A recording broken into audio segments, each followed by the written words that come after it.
Fox Sports. We are sports. We are Sun.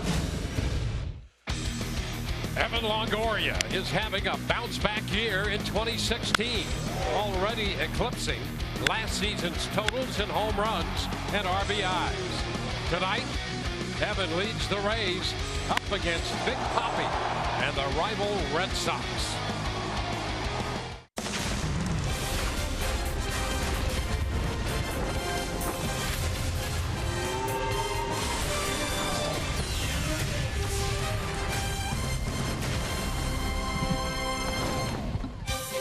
Tonight, the Rays homestand continues from Tropicana Field, moving into Game 2 of this 4-game series between the Rays and the Boston Red Sox. Boston winning last night and moving into a first-place tie with Toronto in the American League East. Hi again, everyone. Welcome to an evening of Rays baseball with Brian Anderson, Dwayne Stats. Good to have you aboard tonight. Rays and the Red Sox go at it again tonight. 2 home run hitting lineups. And when you look in the middle of those lineups, Evan Longoria on his way to a career high home run total, and Big Papi in the middle of the lineup in his last year, truly having a grand finale for Boston. And over the last couple of weeks, these two guys have been putting on a show. Let's start with Evan Longoria. You know, he had a 2-run homer in the game last night, and he just continues to hammer mistakes. The swing right now, the timing is excellent. The swing is smooth. The power is great. And in his last 15 games, the average, gaudy at 379, 6 home runs. That's good enough for 4th in the American League over this time frame. The slugging percentage of 793, good enough for 2nd in the American League over this time frame. And the 19 driven in, that's the most in the league since August the 6th. Evan continues to swing a hot bat. And guess what? David Ortiz, I mean, he's approaching 41 years old. These numbers say no that he's not. In his last 11 games, and by the way, that includes a current 9-game hitting streak, a 472 average, 4 home runs, 9 driven in. You can see the swing and the lift and the carry that he gets, creating so much lift. He has just been a menace to opposing pitchers for a long, long time. And speaking of pitchers, Chris Archer on the hill tonight for the Rays. It's been a tough go for him against this Boston ball club. Coming off a good outing his last time out and a bit better as of late. Todd Callis will chronicle that when we return.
Dugout after his warm-up. He is now about to start his 27th game of the year. If the Rays stay in line in the rotation, he would be on pace for 34 starts, which would be a career high. If you break down his first 26, first 19 starts, had one or fewer walk 3 times, but now 5 of his last 7, he's had 0 or 1 walks, including a strong start on Wednesday against the San Diego Padres to wrap up that series sweep.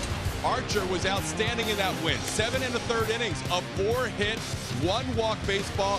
He struck out 9, did not allow a run. He has been more consistent with throwing strikes lately in his last 7 starts, and we talked about that with him, about really loading up in the strike zone. I think having a more absolute intent definitely helped, because you can get caught up in other things, but for me and for our staff in general, since we have guys who have really, really good stuff, the most important thing is throwing the ball over the plate, and as we do that, we're way more successful. We've done it since right before the All-Star break. I think everybody started throwing the ball a lot better, and from the pitching standpoint, we've been much more successful. So a big challenge tonight as Archer will take on not only a team that has defeated him 9 times in a row, but also has scored more runs than any other offense in the major leagues, and that is the Boston Red Sox. We're ready for the first pitch in just over 3 minutes. Enjoy all the action with Wayne Stats and Brian Anderson next on Fox Sports Sun.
Chris Archer heads to the mound, trying to snap his own personal 9-game losing streak to the Boston Red Sox.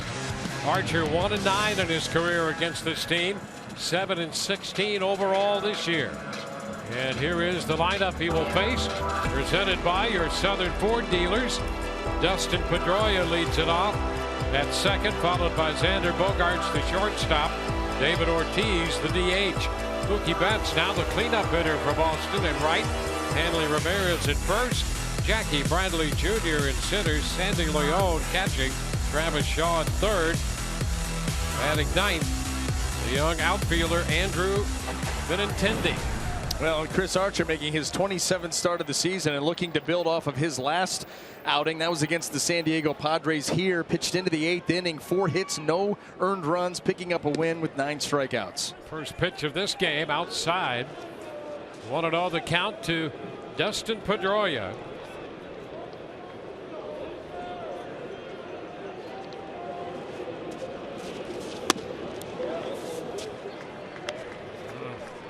Two balls, no strikes.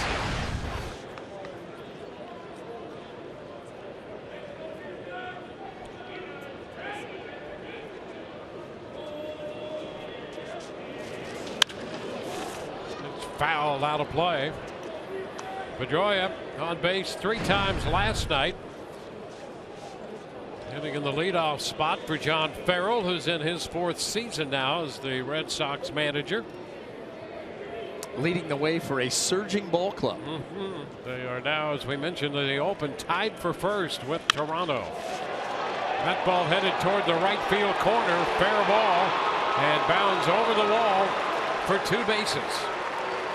Pedroia picking up his 30th double of the year. And 2 things at play here. Number 1, falling behind in the count, becoming predictable with the fastball. Number 2, Dustin Pedroia likes the fastball up in the zone. So you fall behind 2-1, you come with the fastball, it's up in the zone, and this is your result. And the Red Sox have been so good at that overall, but in the matchups with Archer, that's invariably what happens. And they run the pitch count up before you know it. High pitch count. He's pitching from behind, and the Red Sox feast on that. Now this is, and we talked about it last night, the most prolific, most powerful as far as scoring runs, which is at the end of the day is the goal of an offense. And they're the best in Major League Baseball. They're the best in the American League by a very wide margin. Well, they lead the league in hitting, they lead the league in runs scored, and they lead the league in slugging percentage. 1-1 to count. You just take a look at what they've done with that offense. First, top to bottom, over 5.5 runs a game. Yeah, well, I just covered up half of it, but that's in the major leagues. That's not just the American League. That's across the game.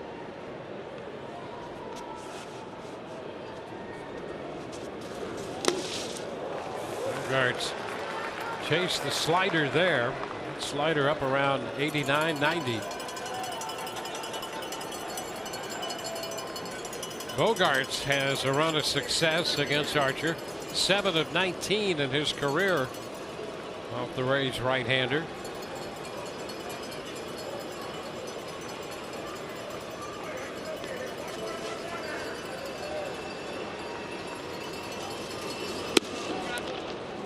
Takes it wide. 2-2. Chris Archer wants nothing more than the strikeout right here, looking for an unproductive out. And, well, there's that breakout. Yeah, and the 9 losses. He's on a current 9-game losing streak against this team. It has not been fun. But hey, listen, this is a new night. Maybe you start to turn it around. 1-6 against them here at the Trop in 9 prior starts. Bogarts fouling the fastball away, and that one high octane, 97 here in the first inning to the second hitter from Chris Archer. And maybe, you know, with the veteran Bobby Wilson behind the plate calling pitches, you know, you go back to the hard stuff to get your arm speed back up, and then come back here and maybe try to put him away with that slider again or something off speed. And he got him. That's exactly what he did right there, and a nice job to get the strikeout in the first out. Got him with a slider. You know, the slider, he threw a good one that he took, and then another one that looked more like a cutter. So all of a sudden it's like, hey, Bobby Wilson, give him the fastball, let him get his arm speed back up, then we'll go back to the slider. And boy, did that work out nicely. You're right.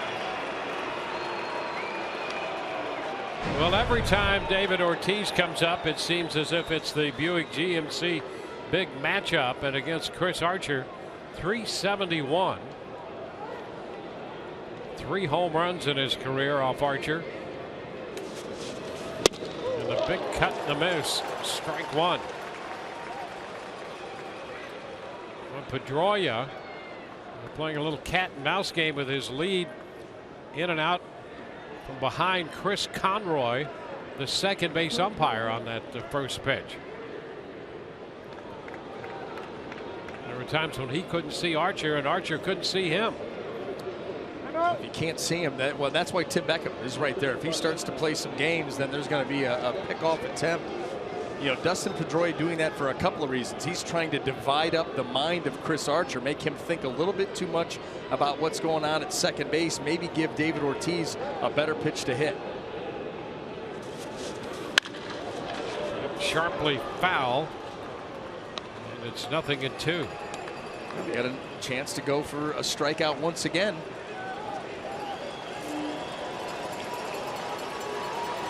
Well, a big difference, 0-2 and 3-1. It means everything. Oh boy. It keeps everything open, everything in play, where 3-1 you start to pare down the pitches that you feel confident in using, and oh, by the way, you've got to be out over the plate, and the hitter knows that too.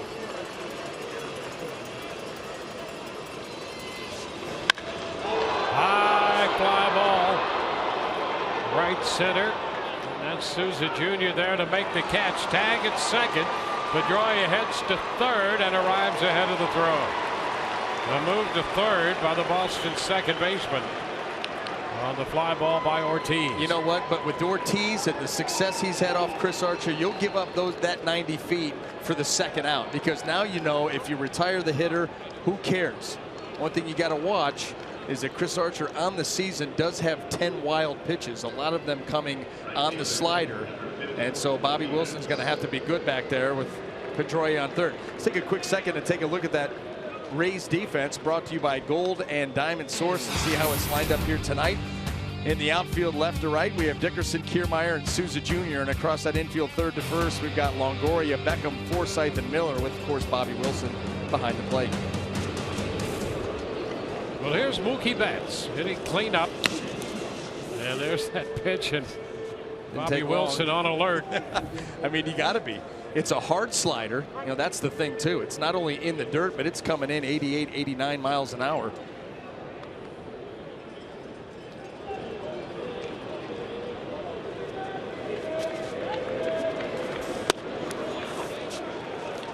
Pitch a little too high.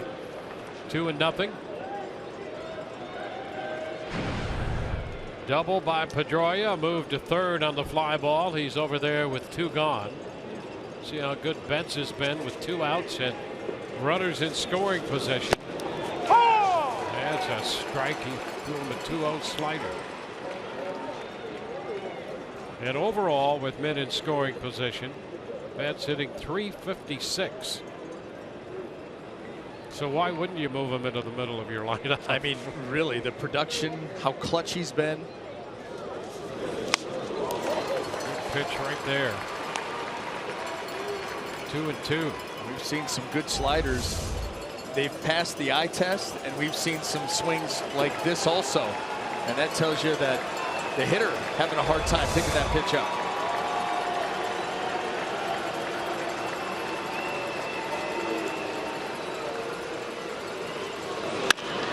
Ball short. That's Beckham, and the throw to first.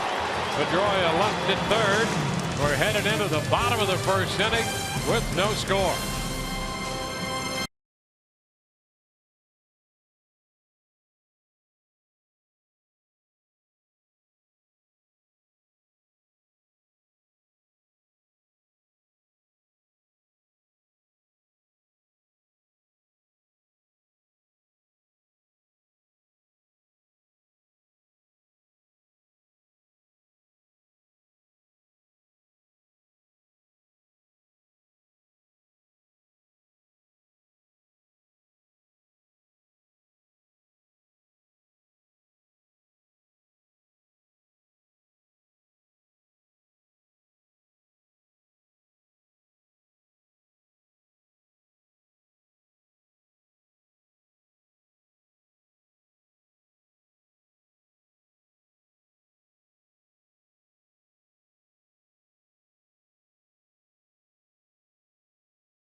Left at third. Archer made some very good pitches in the top half of this inning.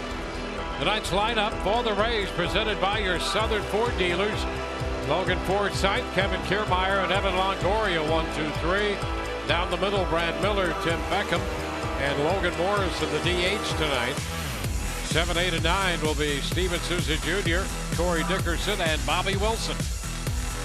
Now taking them out tonight for the Boston Red Sox, right-hander Clay Buchholz, and it has been an interesting journey for Clay this season. As you see, 28 games, 15 starts. He's been back and forth from the rotation to the bullpen multiple times, but in his last outing against the Tigers, 6 strong innings of 1-run baseball and a no decision. And the pitch is a strike call. Forsythe starts the night hitting .279 with 16 home runs.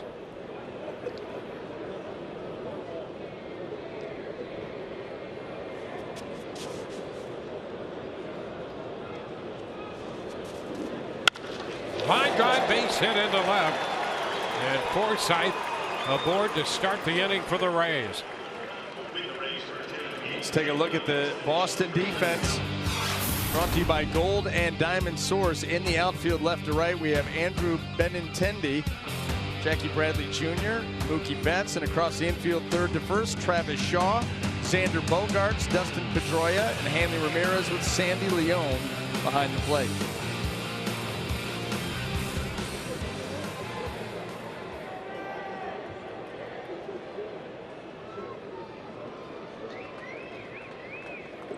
Kevin Kiermaier. The bunt. That's a breaking ball and a curveball for a strike. Well, you put a lot of pressure, on Travis Shaw if he's going to go up the third base side. I mean, he's here all by himself. As you see, Xander Bogaerts up the middle. We've seen Kevin Kiermaier bunt, sacrifice bunt for a hit. And even if you're playing close like that, and he goes up that third base side, you still have to be perfect to be able to throw him out. And that's where things can get interesting for the Rays with Kiermaier in this position.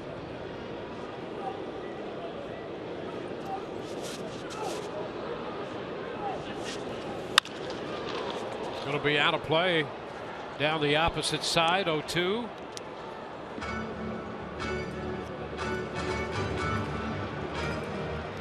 Buchholz 4-9 on the year with an run average approaching 5.5.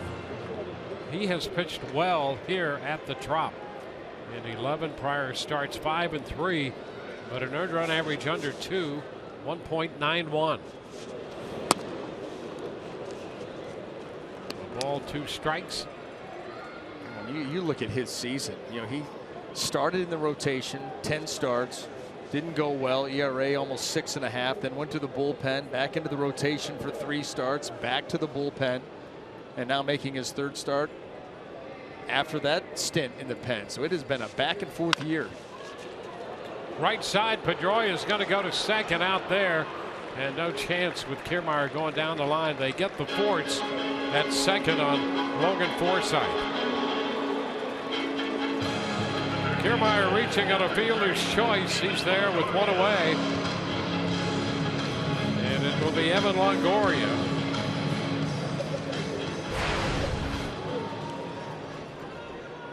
Evan homered in the 9th inning last night to get the Rays on the board and avoid a shutout. His 29th home run of the year.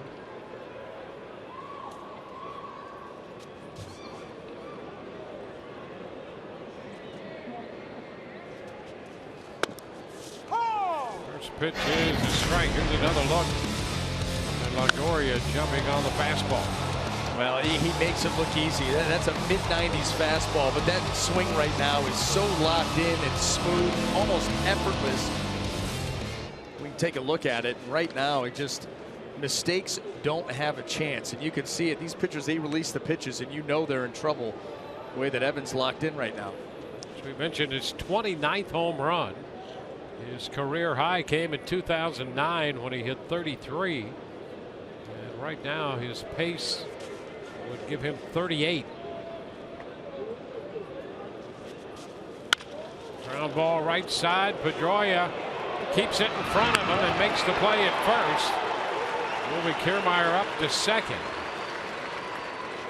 Way Evan trying to take advantage of that hole on the right side, and Pedroia, all he was trying to do, watch him scramble to get to this and just knock it down. Now find it, throws right from his knee. A nice play by the Boston second baseman.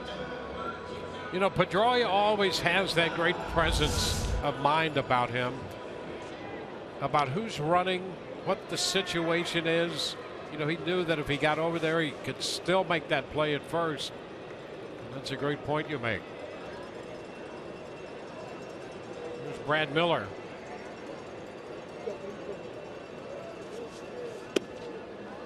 Down and in. Brad with 25 home runs. He's on a pace for 33.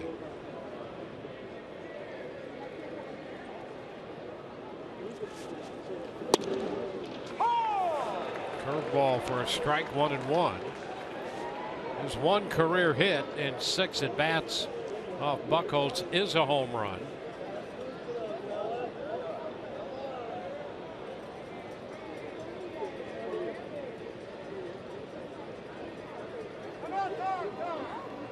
Time granted by Ron Culpa.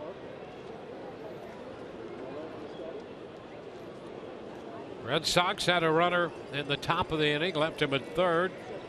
Kiermaier at second for the Rays, 2 outs. Upstairs and a throw back to second. Leone not hesitant at all to gun that baseball around the infield. And you know that coming in as a base runner, that you've got to be careful with your secondary leads. You can't assume anything. If the pitch makes it to home plate, you've got to be able to have a little spring in your step to get back to the bag, because he will throw behind you.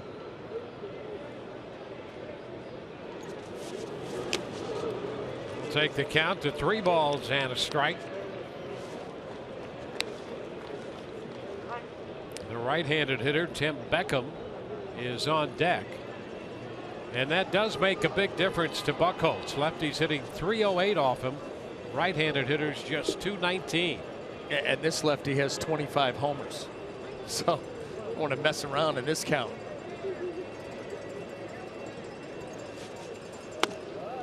And down and in, he walked him. He certainly was not giving in to Miller. So it's first and second. 2 outs, and Tim Beckham will be the hitter.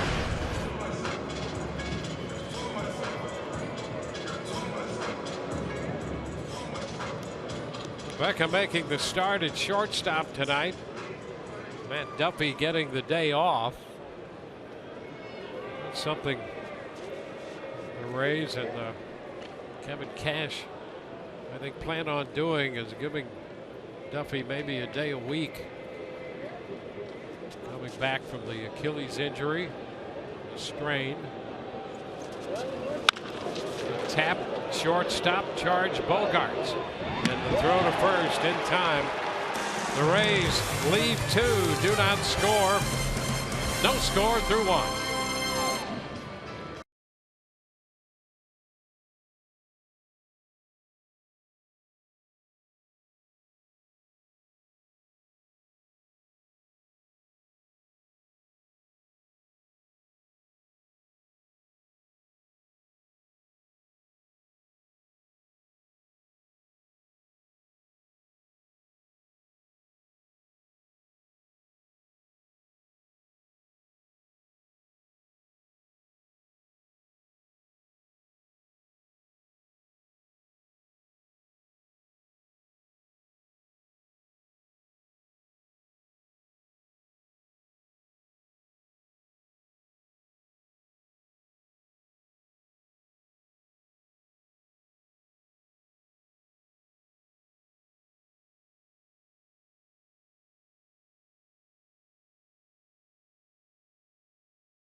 the official vehicles of summer, celebrating 75 summers of living 4x4 By Furman, the Bay Area's first name in Chevrolet. By St. Luke's Cataract and Laser Institute. And by your local Toyota dealers. Let's go places.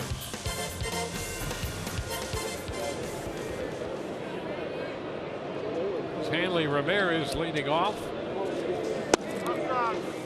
Pitch is outside. Ramirez, then Jackie Bradley Jr. and Sandy Leon due up for Boston in this inning.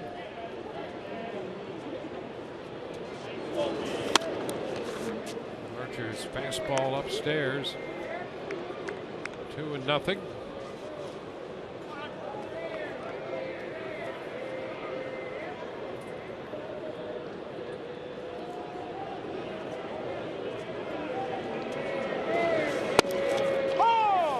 That one in there, 2-1.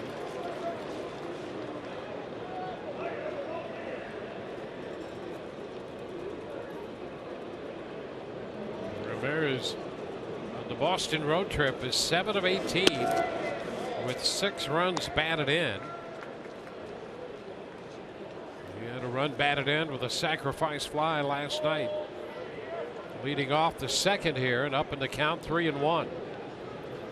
Yeah, there aren't too many guys in this lineup that are not swinging the bat well. They've won 9 of their last 11 games. Full count now on a 3-1 slider. Yeah, that's the second time we've seen him behind in the count go with that pitch. 2-1, swing and a miss earlier to, that have been to Bogarts. And Ramirez, yeah. He's going, okay. Is that right? Give that to you. Yeah, I mean, if you're able to do that, get aggressive hitters who are looking to swing the bat 3-1. And he comes right back and gets him. 3-1 slider, 3-2 slider. Yeah, but that was not a very good slider. He got away with this one. This is a hanger. I mean, that is just a cement mixer that Hanley Ramirez, his reaction tells you everything. He was disgusted with himself. That's not exactly the slider Chris Archer's looking for, although the result, you'll take that. So the first out here in the second inning. Jackie Bradley Jr. A ball, no strikes.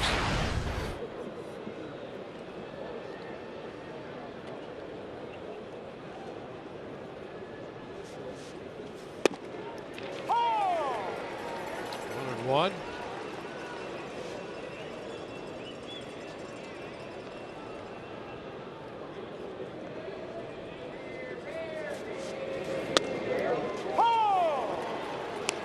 Ball, 2 strikes off speed right there.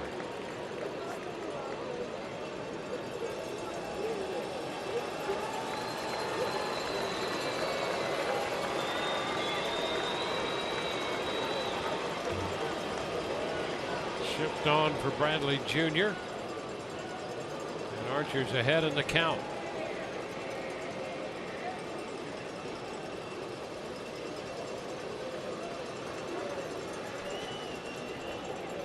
Wilson and Archer want to get together.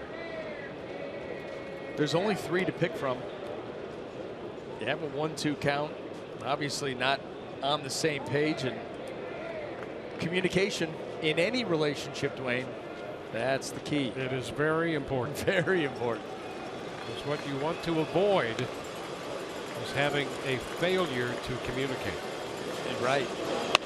Way upstairs with that pitch, and it's 2-2.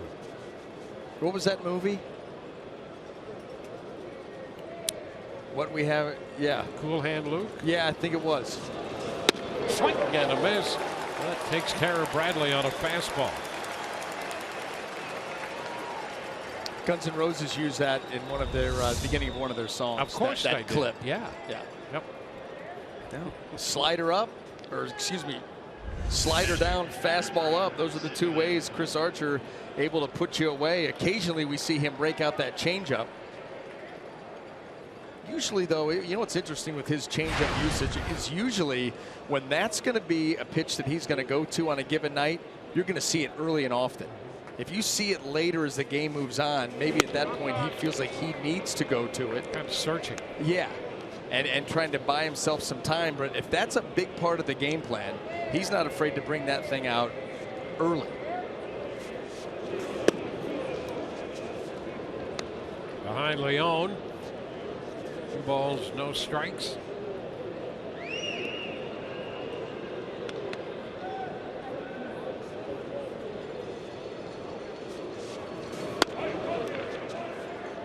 Well, 3-0. Couple of strikeouts to start the inning.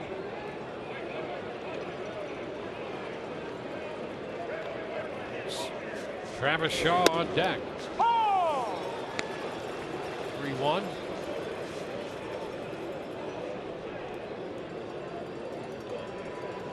Chris Archer in the second half in 7 starts, an ERA of a little over 3 with a record of 3-4. He's not been afraid to go to that slider behind in the count. Yeah, he's taking advantage of a Boston Red Sox lineup that so far has let him off the hook.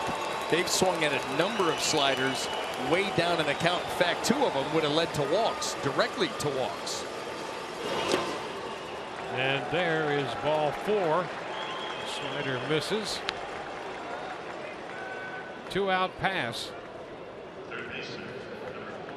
And Travis Shaw's in the lineup tonight for Boston. 3 out of 7 in his career against Archer with a home run. Overall this year, 14 home runs and hitting .250.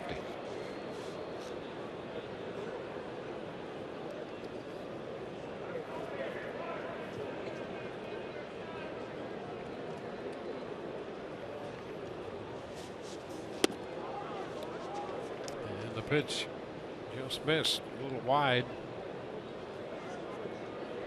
Well, Shaw, when he first came up, the Rays ran into him when he was red hot, and he's pretty much carried that along. Look at those numbers in 18 career games, a .355 average off Rays pitching. I mean, it got to the point where you thought, all right, we'll make a trade. Anything you want, we'll take Shaw, Right. just so you don't have to pitch against him. I mean, that's so true. There's enough in this lineup for you to worry about, up and down. And then you've got a guy like Travis Shaw who's wearing you out too. But yeah, he is absolutely, the Rays have seen his very best.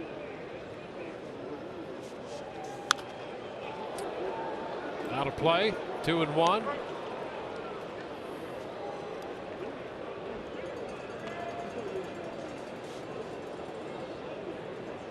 Yeah, he's hit against the Rays at Fenway and here, hitting over 300 at Tropicana Field for his young career. That will pull the count even. Yeah, but even so, all of his success, it gives you information. You know, what's he hurting us on? Is it bad counts? Obviously, probably a lot of it's bad location. Is it balls that are in, balls that are away? I mean, you learn things from that and can game plan from that. Did he go? Oh, he held up.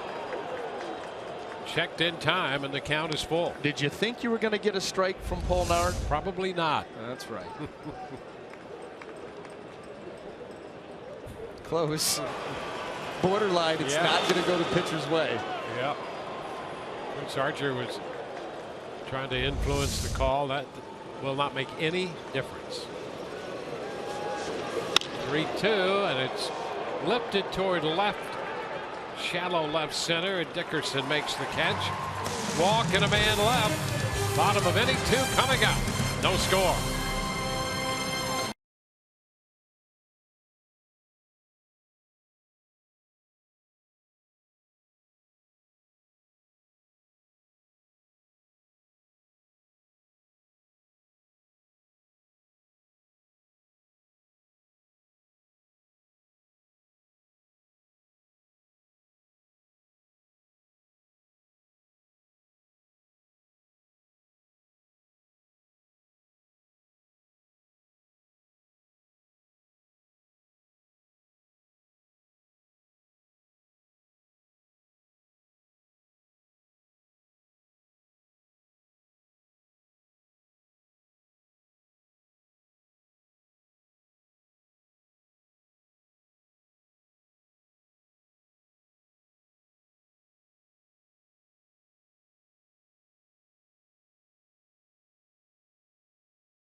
Reader coverage of baseball brought to you by T-Mobile. How about Gary Sanchez of the Yankees? Yankee record 8 home runs in his first 19 career games, and named the American League Player of the Week. Gary Sanchez.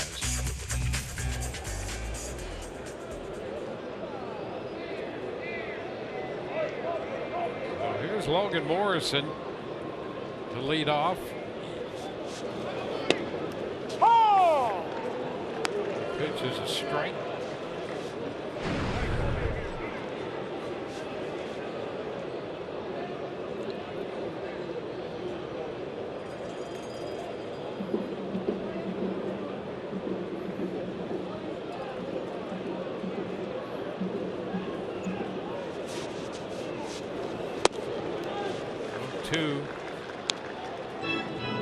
Morrison,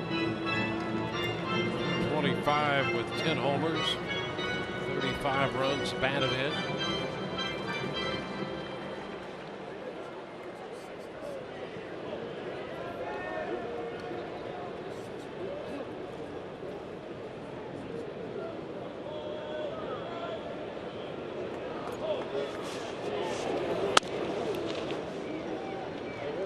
No ball and 2 strikes.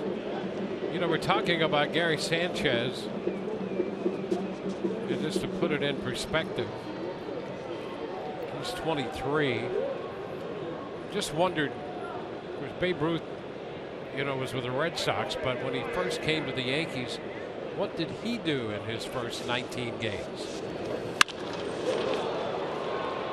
This one lifted into left. Morrison is out. Benintendi out there.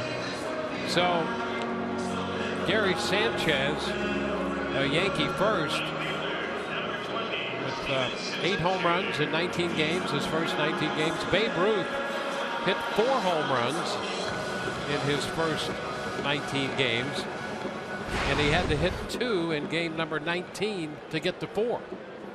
Now, the only difference is the 4 home runs by Babe Ruth in the 19 games still led the entire American League. It was, after all, 1920. The rest, I think the old White Stockings had one, and maybe somebody else had one. Babe Ruth on his way to revolutionizing. 3-toed Richardson hit one out. It was an inside the Parker, but it counted as a homer. Just kept rolling, no fence. Well, they played small ball back then.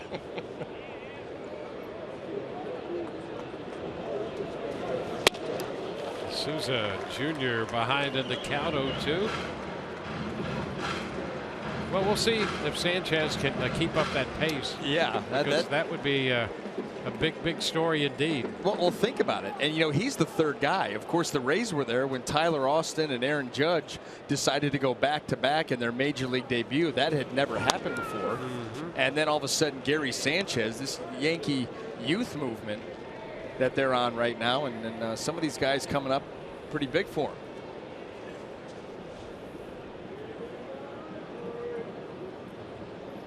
Well, just so you know, Babe Ruth did hit 54 home runs in 1920.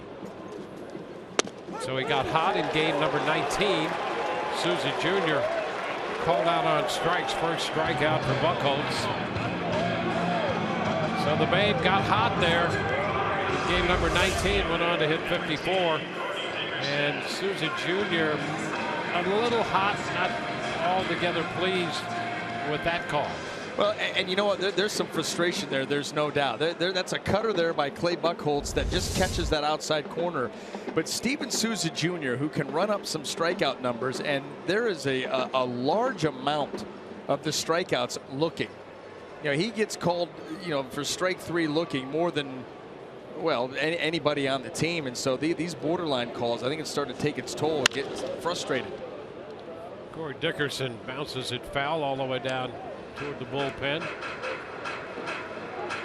You know, Souza Jr. is a guy who has his feelings right there for everybody to see. I mean, you see it when he's jubilant and then when he's frustrated. He carries that right there for the world to see on his face. And what I will tell you is that is a very difficult way to play this game, because it is every day, it's nonstop. I mean, and so way up, way down, you know, that's a tough way to play an already very tough game.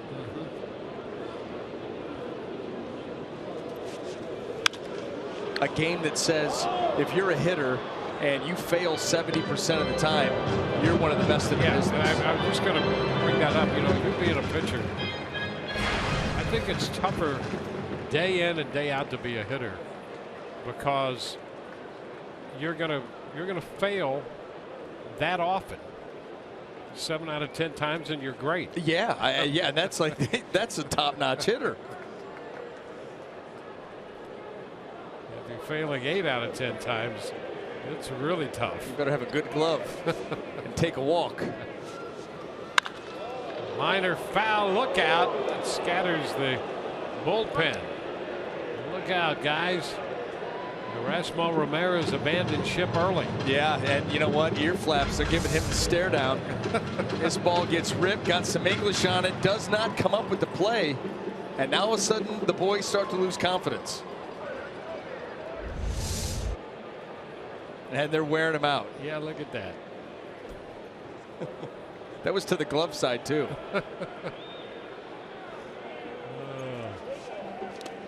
Dickerson takes the pitch down. So look who's taking over. Erasmo Ramirez now the protector. Look at, and he's got his glove on now. Hey, Erasmo's got 2. Yeah. Nobody's taking any chances. They all do. Bring it on.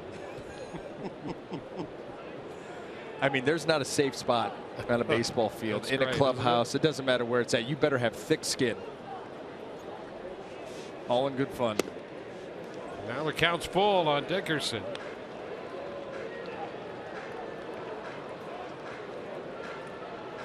I think that he's complaining that maybe Erasmo Ramirez ran a little interference, pushed him, got him off of his spot. See, pushed off. Off balance. Let's review it.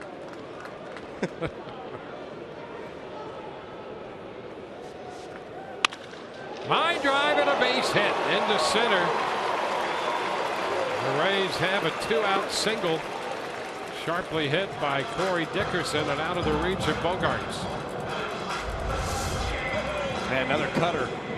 This one stays pretty straight and out over, down in the zone. Corey Dickerson, boy, he wants to get extension, and he can hit a ball hard. We're not going to stay on this topic all night, but Rick Odioso, our stat man, to end all stat man. I mean, he's just the best. So we're talking about 1920 and Babe Ruth hitting 54, and we have these home run leaders, and we're going to list them just for you because of their names. Oh, perfect. Pitch in there for a strike. Babe Ruth hit 54. Yep.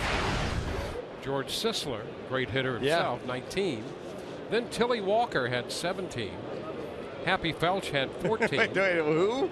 Happy Felch? Yeah, Happy Felch had 14. All right. Shoeless Joe Jackson 12, tied with Elmer Smith, who had 12. Shoeless Joe. Yeah.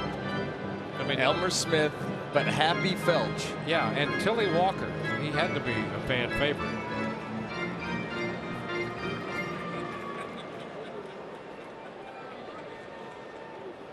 So Tilly and Happy were 3rd and 4th in round trippers that year.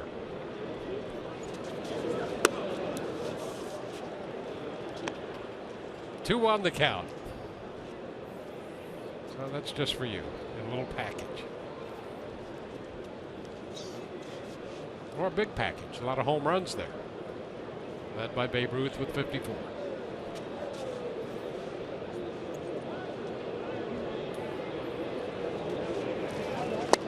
Cut the miss by Bobby Wilson. The count is 2-2. There's a real good chance that Happy Felch is going Somehow to be part of the vernacular going forward.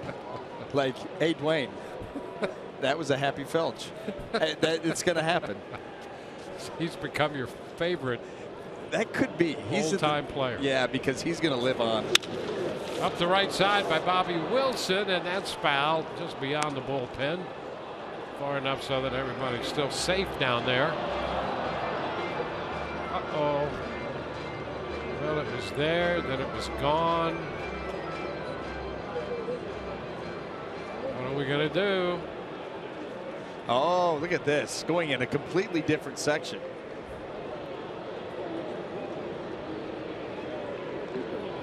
Two balls, two strikes to count to Bobby Wilson. And he is out on strikes. Both picking up his second strikeout of the inning. Scoreless, 3-2.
Scoreless game between the Rays and the Red Sox. Benintendi, guys, made a catch last night in the 162 landing, one of the best of the year. Remember, as Stu Sternberg initially kept this wall low so that his left-handed throwing left fielder Carl Crawford could make catches. As it turns out, Benintendi would go over the wall and brace himself to stay back on the field. He may have gone all the way over the wall had it not been for this little food area here for the people that come down to the 162 landing for the little party area down here. Had he landed in over the wall, it would have been an extra base for Tim Beckham, who was on base. And here it is. This is where you get your, ketchup and mustard for your hot dogs, your little barbecue sauce for your pulled pork or your chicken sandwiches.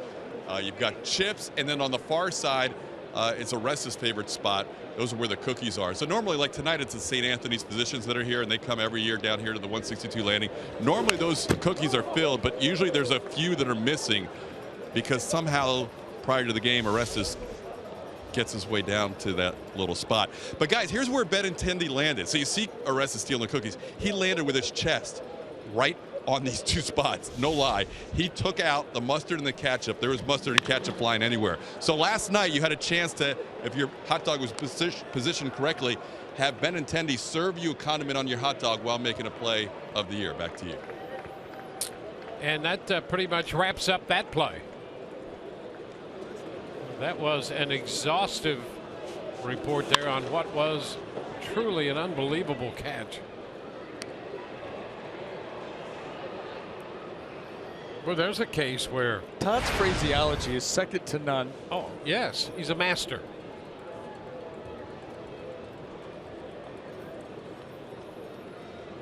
The 0-2 pitch. Lined into center and a base hit. Off the fastball. Benintendi is aboard.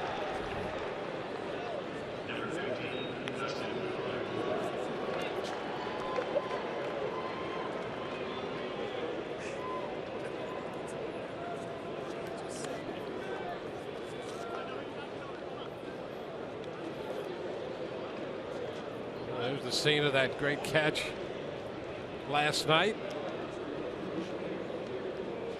Benintendi's now aboard to lead off the third. Go go back around to the top of the order.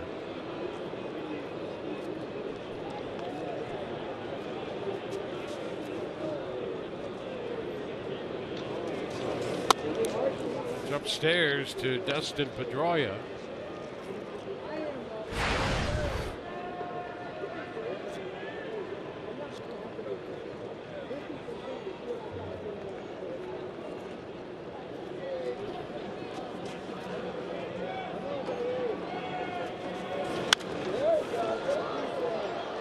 One and one.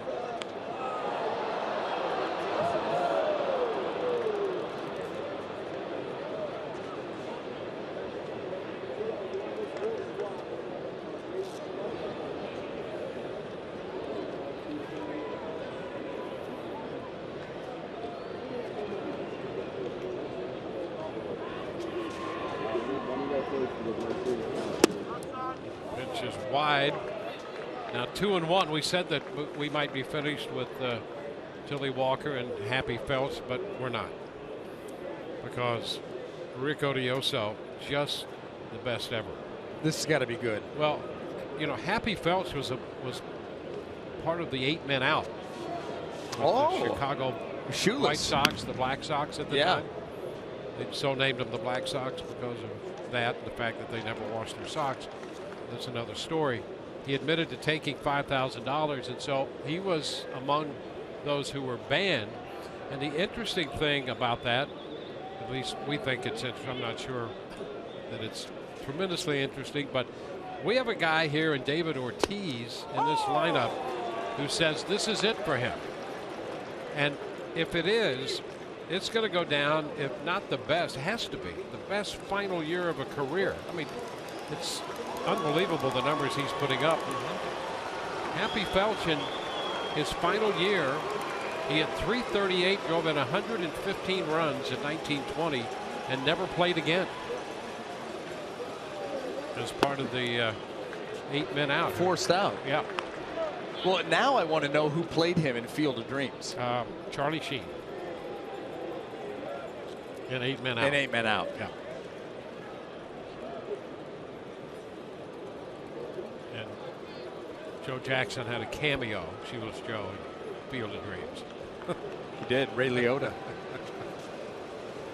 3 balls, 2 strikes the count. Runner goes. High chop, trouble here. Quick throw to first. Oh, they got him. Forsythe had to wait and unloaded in a hurry, and they just get Pedroia at first base with Benintendi moving up to second. Boy, you thought the Rays were in trouble there. Benintendi is moving. Number 1. Number 2, the ball's off the plate. It's up there forever. But look at Logan, and you've got to be perfect here. You've got to wait for that ball to come down, glove it, and get rid of it with something on it, and it's right into the back of the glove. I mean, you're talking a matter of inches there. Great, great play and awareness by Logan.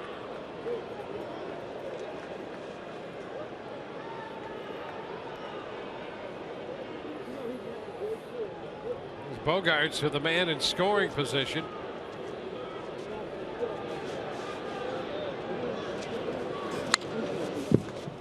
Cued foul.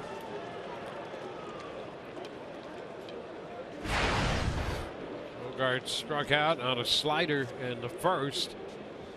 Archer started him with that pitch here the next time around in the 3rd inning.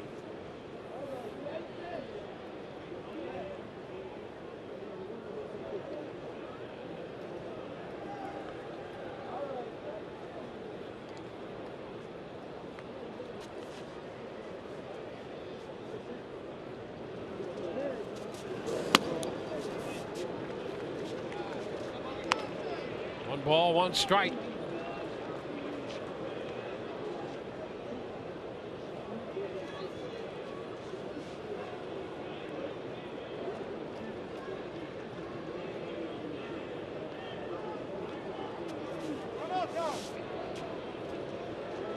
Red Sox got a man at Forrest third base in the first, left Pedroia there. Leon left at first in the 2nd inning. Now Benintendi is in scoring position at second, 1 gone.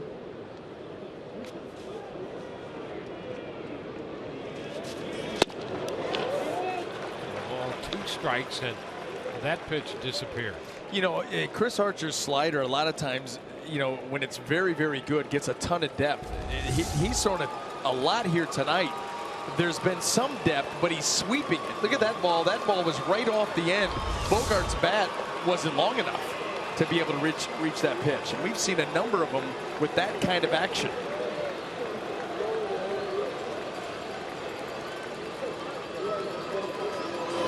And a cut and a miss. He strikes him out. Fourth strikeout for Archer. And it brings up David Ortiz. Toyota inside look. We talked about the year he's having. Most runs batted in at the age 40 plus in a season. Well, Ortiz right now with 97 on the trail of Edgar Martinez and Darrell Evans, Harold Baines, and ultimately Dave Winfield. Foul back.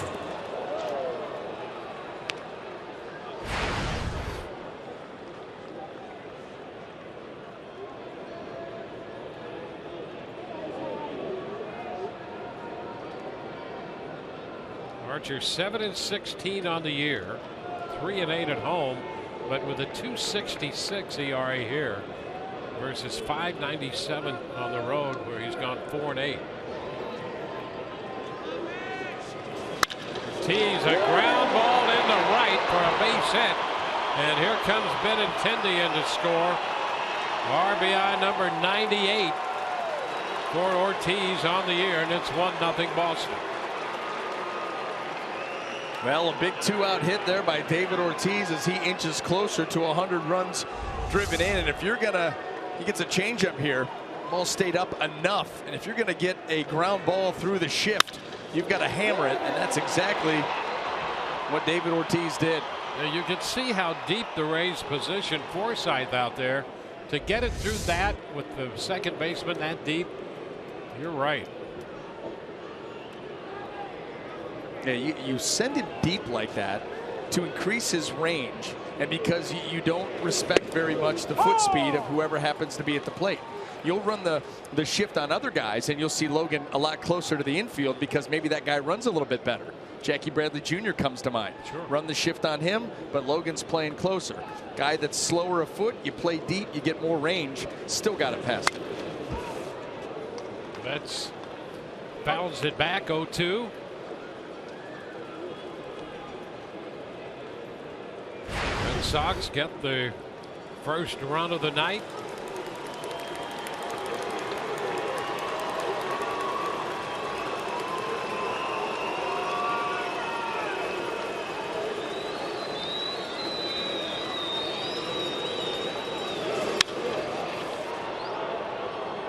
Play.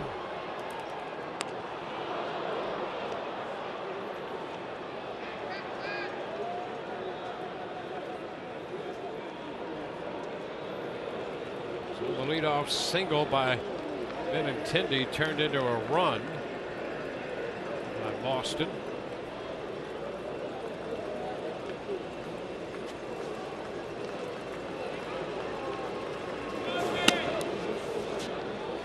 Down a bit. 1 ball, 2 strikes. Archer looking for the strikeout on that last pitch. But it was a ball, and the count now 1-2.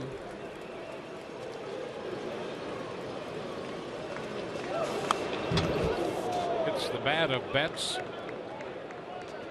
Count still a ball and 2 strikes. I mentioned that 9-game losing streak for Archer against Boston. It's the longest losing streak versus a single opponent in team history. James Shields had a 6-gamer against the Yankees, and the late Joe Kennedy had a 6-gamer against the Angels. That's a fair ball, chopped over Miller's head. Souza Jr. makes the pickup. Ortiz trying to go to third. The throw is wide. Gets by Longoria and is going to go into the dugout. Ortiz will score and Betts will go to third. And it's 2-0. Boy, a lot to break down on this play. First of all, Mookie Betts with the little chopper perfectly placed over the head of Brad Miller, who's over there holding the runner on, and then Souza Jr. coming up here trying to gun Ortiz at third, and the ball's wide of Evan Longoria, and it gets past him. And when this ball leaves the hand of Souza Jr., Betts was going to stay at first base. Watch him. He's closing it up. When the ball was let loose, Betts is heading towards second, not going to be able to make a play. It gets by Longoria and out of play. Ugly sequence there for the Rays. Yeah, and so when the ball went out of play, Betts on his way to second, awarded third in this 2-0 game now. And a man at third with 2 outs. A base hit for Betts, and the error charged to Souza Jr., his 4th of the year. So Big Papi comes around to score.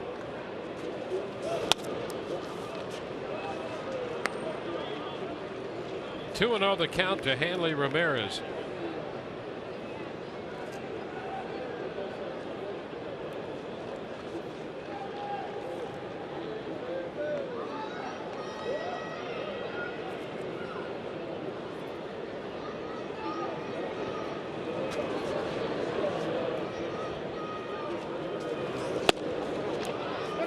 Go. Yes, he did. Trying to check. That takes the count to 2-1. And I'll tell you, here's a very big hitter for Chris Archer. It's 2-0 right now. Betts at third, and Ramirez a tough out. And he's been tough for Archer. It's that one by him. 2-2. And what a difference it makes to be down to this team 2-0 or 3-0, because they have the ability to score a lot of runs in a hurry. So you try to limit it as much as you can.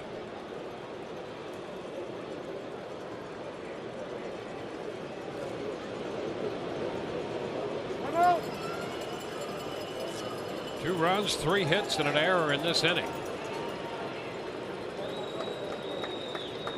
Damage coming after 2 men were out.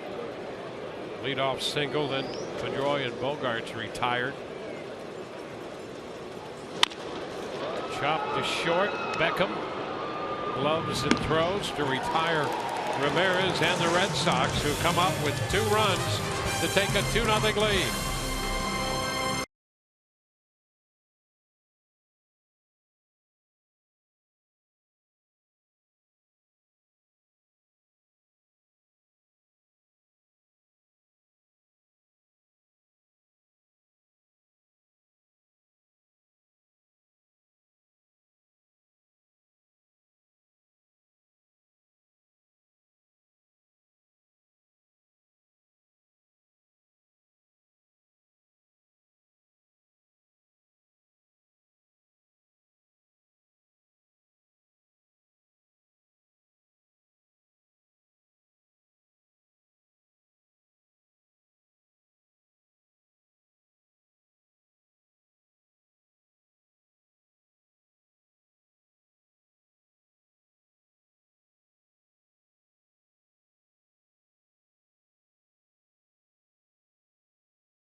Bottom of the third.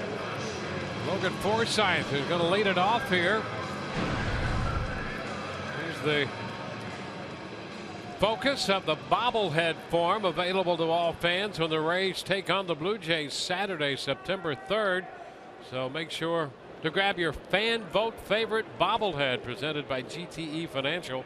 Call 888-FAN-RAYS or visit RaysBaseball.com. So Logan Forsythe with a base hit his first time. Oh, look out. Pitch up and in, and it gets him. Boy, you get nervous with a pitch up in that area.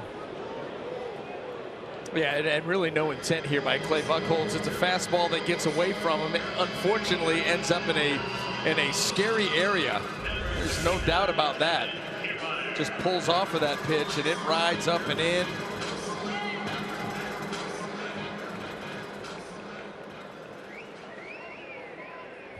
Got him up around the left shoulder. Here's Kevin Kiermaier. Well, let's see if that's a start. The Rays here. Kiermaier shortens and got the bat back. Ball, no strikes. That's exactly what Kiermaier did in his first at bat. Squared around early before then heading back to swing. Look at all the open room there on the left side with Travis Shaw pulled in. And that'll be beneficial for Kevin Kiermaier if he becomes proficient at being able to slap the ball the other way. You think about the possibilities of him with the bunt, hitting the ball into left field, slapping it by that third baseman. Yeah, and him being up in the lineup, he's hit a little over 260 and incorporated that bunt more up in the order.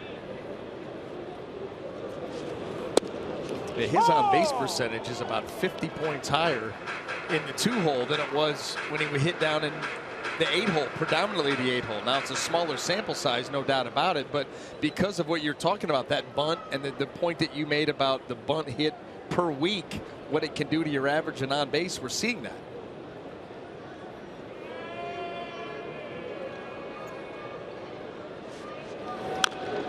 Tapper foul. And you know, the interesting thing about him, he's not going to play as many games as he had hoped because of the broken hand earlier this year. And he came into this game hitting .223. Last year he finished hitting .263, and his on-base percentage last year was .298. Well, he's hitting .223 this year. His on-base percentage is .317. Yeah. Well, that's what counts. For him especially, you're right, and he has shown more patience. His swing percentage lower, obviously his take percentage much higher, showing more patience at the plate, taking a few more walks. Pops it up. Pedroia in from second base. Back up a couple of steps. That's out number one. Forsythe still at first after being hit by a pitch. Hitter is Evan Longoria.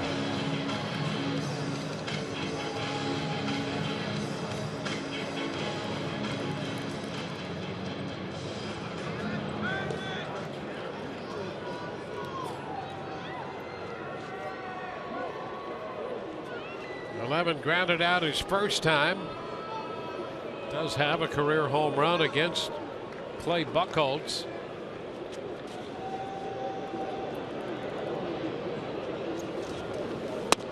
And he takes the pitch upstairs. Cold Hard Facts are brought to you by Clean Chris Coors Light since '08. You can see where Longoria ranks against the Red Sox and hits, extra base hits, and runs. Topping the list, second in home runs and runs batted in against the Red Sox. That's a strike, and it's 1-1.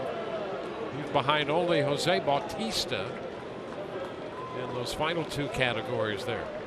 Very similar to what he's done against the New York Yankees. And Bautista right up there against that team. You're talking about the two marquee teams over that time span, Red Sox, Yankees, and that brings out the best in Evan Longoria.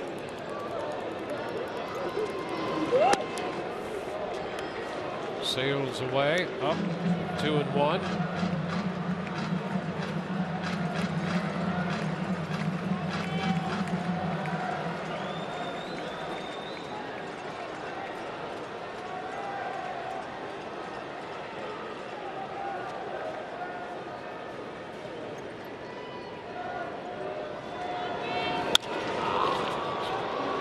left into short center. Right center, Bradley Jr. and Betts comes on. Bradley had a lot of territory to cover to get there, and Betts came in from right.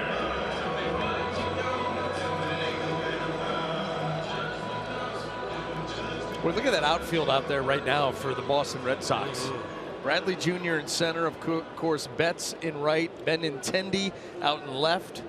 Young, athletic, the future.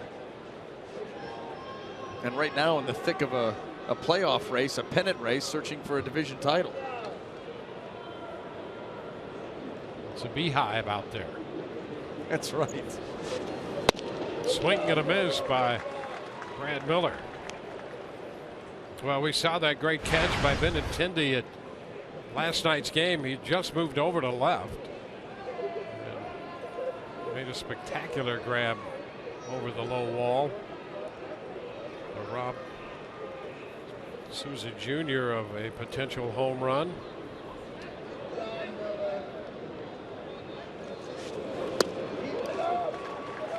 Nothing in 2 here on Miller.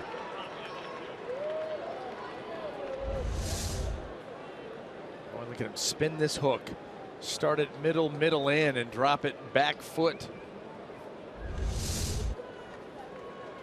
Buchholz showing some good stuff here tonight. The fastball, the curveball. Seen some cutters.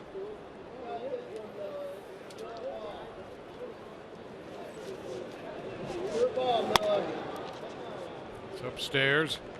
1 and 2.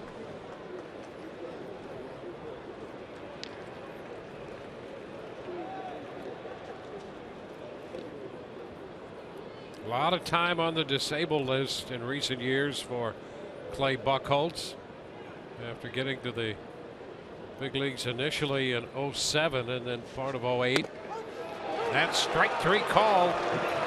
Miller caught looking. Rays leave a man. We go to the 4th. 2-0 Boston.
Every strikeout Chris Archer records, $25 will be donated by the Rays.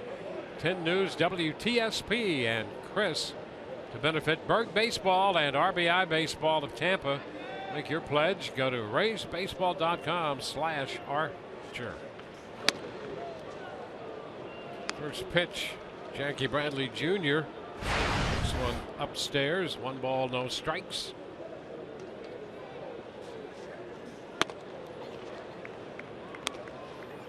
Bradley Jr. followed by the catcher Leone, then the third baseman Shaw.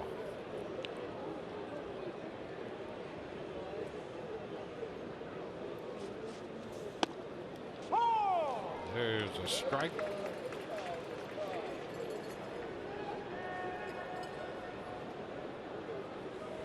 4 strikeouts for Archer. Giving up 2 runs, 1 earned, walked the man, and 4 hits. 2-2 now to Bradley Jr.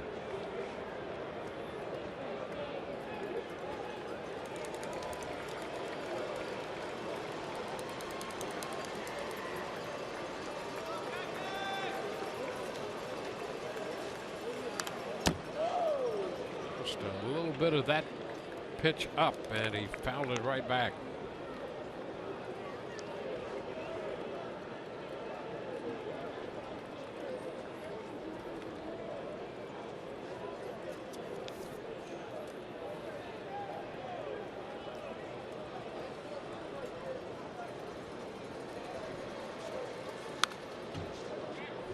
Big cut by Bradley Jr. Archer last faced the Red Sox at Fenway on July the 8th. Suffered his 12th loss, 6-5 in that game. Gave up 5 runs, 7 hits in 6 innings. Slicing out of play.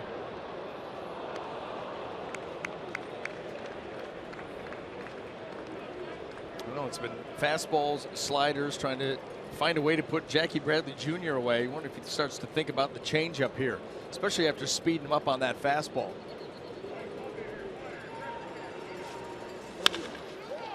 Right side and right between first and second with the shift.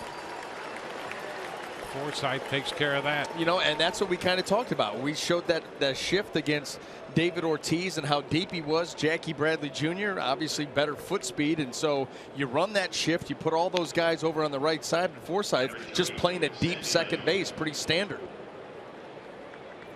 I'll tell you, every hitter, you know, you see the outfielders every now and then checking their little cards they have either in their hat, in their back pocket. Specific positions for every guy that comes to the plate. Leon gets the back foot out of the way. 1 ball, no strikes. There's another one right here. Although maybe with Sandy running, it'd be a little deeper. Yeah, just barely on the turf back there for Forsythe. Thing is, though, these setups don't happen by chance. There's a reason they have these guys there. So much information.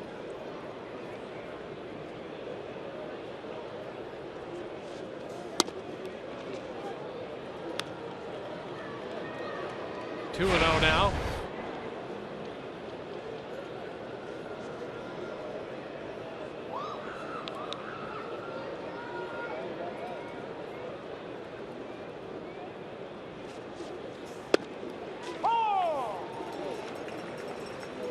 Three balls and a strike.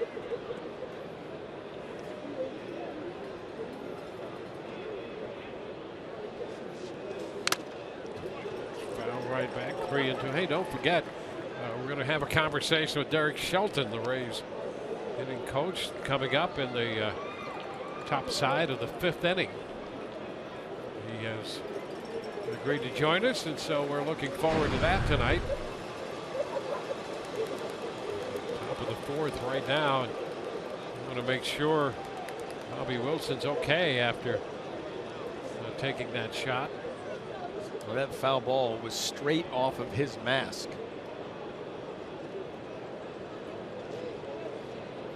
Ron Porterfield out there. Take another look. Well, you can hear that. And watch him go down to the left knee. He kind of right there's a little bit of a wobble. And then the right knee comes down as he's asking for a ball from a guy who just walked by him.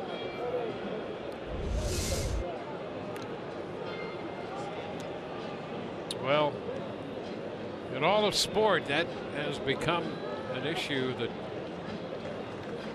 we keep a close eye on. Luke Maile, Rays catcher, taking a look just in case they need to make a move.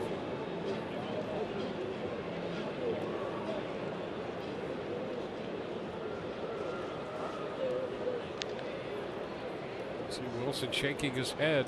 I'm sure Ron Culpa asked him, "You okay?" Copa knows what that's like. Those plate umpires. Oh, there's strike 3. And Leon is caught looking. Strikeout number 5.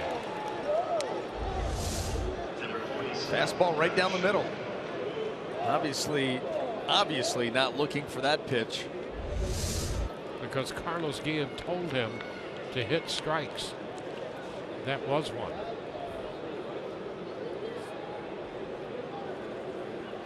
There's Travis Shaw.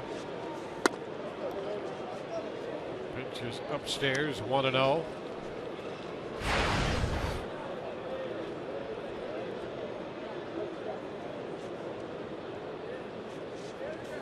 We talked a little bit last night about how the simplest suggestion can make a big difference, and apparently it has with Sandy Leon when Carlos Guillen talked with him about that. He's leaving a message right now. That was a strike, and it was straight. There's a strike, and it's 1-2. I would highly recommend that next time you swing at that pitch.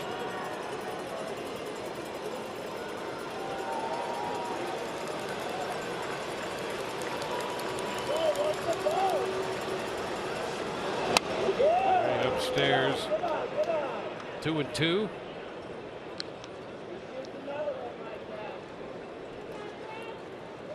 Red Sox scored 2 runs in the third, one of them an unearned run.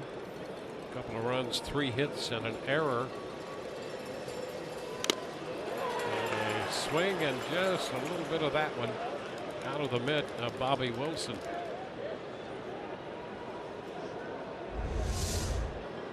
This foul ball gets him too as he goes down. You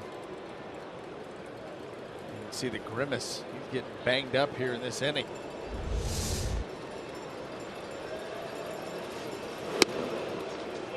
Well, the count is full.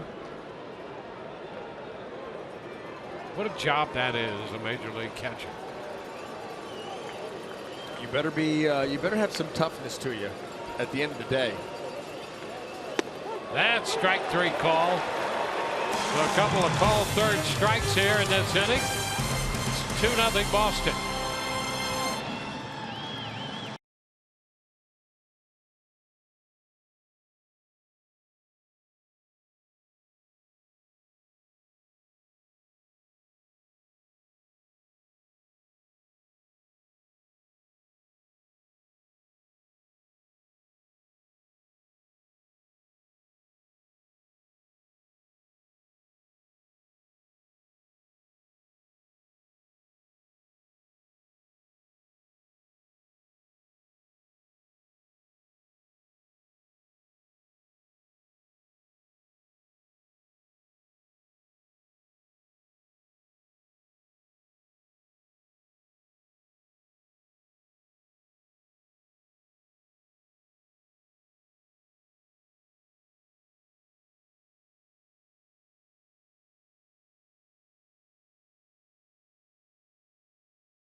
Rays 2-0. Coaching staff there. Derek Shelton joining the guys in the next half inning. And Derek will be one of the guys featured tomorrow, along with Jim Hickey and others. Rays players, coaches. It'll be our special broadcast featuring Demo Day. We'll learn about the nuances of the game. Corey Dickerson will teach you a little bit. There's Jim Hickey with some pitching instructions. Jake Odorizzi about his windup on the mound. Guys, it'll be a day full of baseball and demonstrations. A special night with Orestes Estrada and Doug Wechter. Coming up tomorrow, beginning with our Rays Live pregame show at 6:30. Yeah, it'll be a great night for the youngsters as well. This pitch to Tim Beckham here in the bottom of the 4th is a breaking ball for a strike. More information available tomorrow night on the demo night. And I will be here with my yellow legal notepad to jot down tips and tidbits. You never know when you can use them. Put them right in. Up the middle and a base hit into center for Beckham. And the Rays, for the third time now in 4 innings, have put the leadoff man on base. Beckham singles into center. Well, there was another cutter that did not have a lot of movement. There's been a couple of those here tonight by Buchholz that the Rays have been able to capitalize on, and now they've got to try to start to put together an inning against a guy who has thrown extremely well against the Rays, has been tremendous in this building, obviously feels comfortable here. And here's a guy who's had success against Buchholz coming into this game in his career, 5 for 12 with 2 home runs. Logan Morrison against Buchholz. Bounce it right back, strike 1.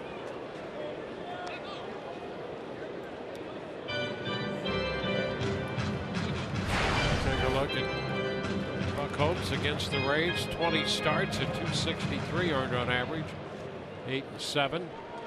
And with a strike on Morrison, Shaw moves to the right side. That's really, talk about a guy in the middle of the right side of the infield. Trying to close it now. Morrison shortens on the bat, taking the pitch down. Yeah, you're not kidding. Here he is.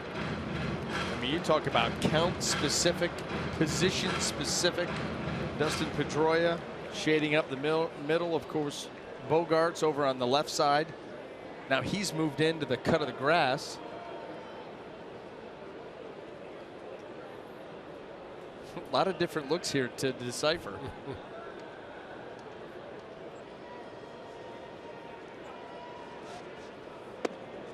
And Morrison going to bunt, stepped out to first. Oh, he got back in somehow to the back side of the bag. Beckham safe at first. Yeah, if Hanley Ramirez gets the tag there, he's out. Boy, there's a lot going on there.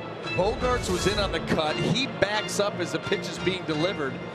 Morrison does bunt at it, and Hanley Ramirez has a chance to get Beckham there, but Beckham goes wide.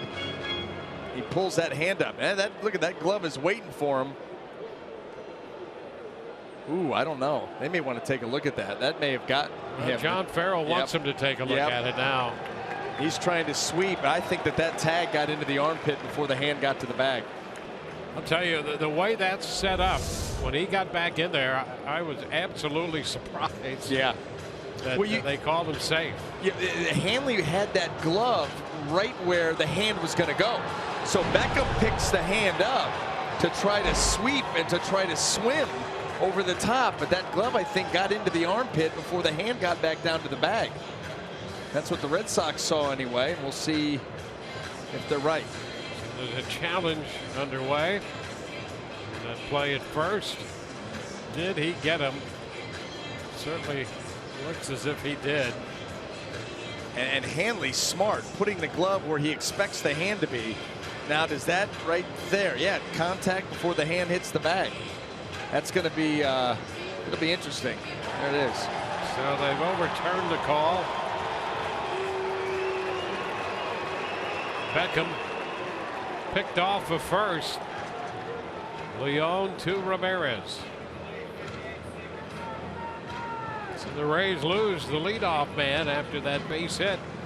Beckham caught off first base. It goes back to what we talked about earlier. You know, on a bunt, Tim Beckham is trying to get that good secondary lead and anticipate the ball being put on the ground. But if you take one full step, Sandy Leon, he will fire behind you.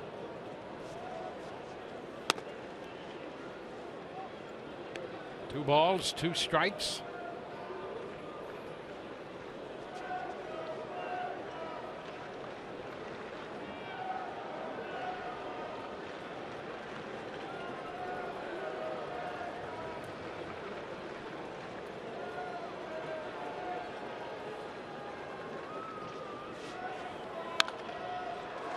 Out of play. Count holding.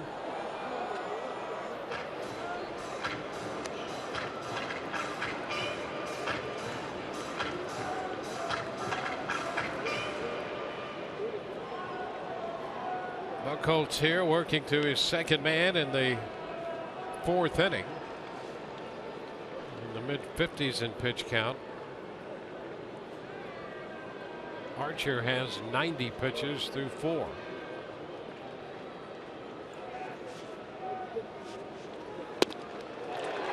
And Morrison out on strikes. Pitch moving in on him. He swings over it. Yeah, that was the cutter. This one did have a lot of movement to it. Stay on the side of the baseball and rip that thing in. Keep it close and get the swing over it.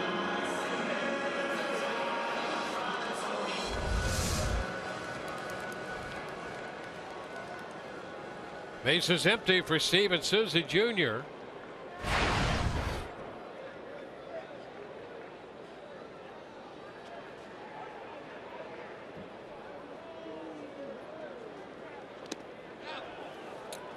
He could not hold up. Strike 1 on the curveball.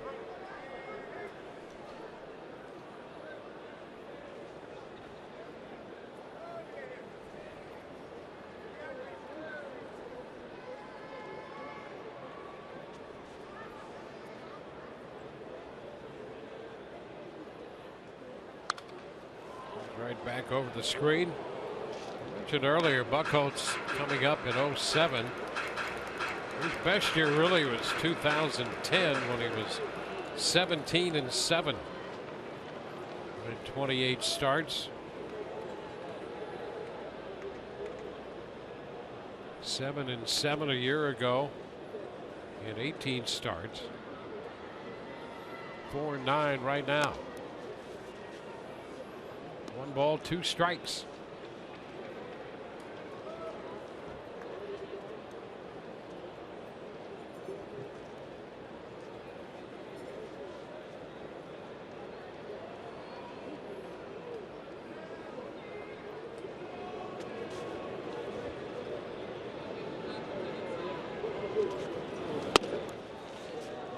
Upstairs 2-2.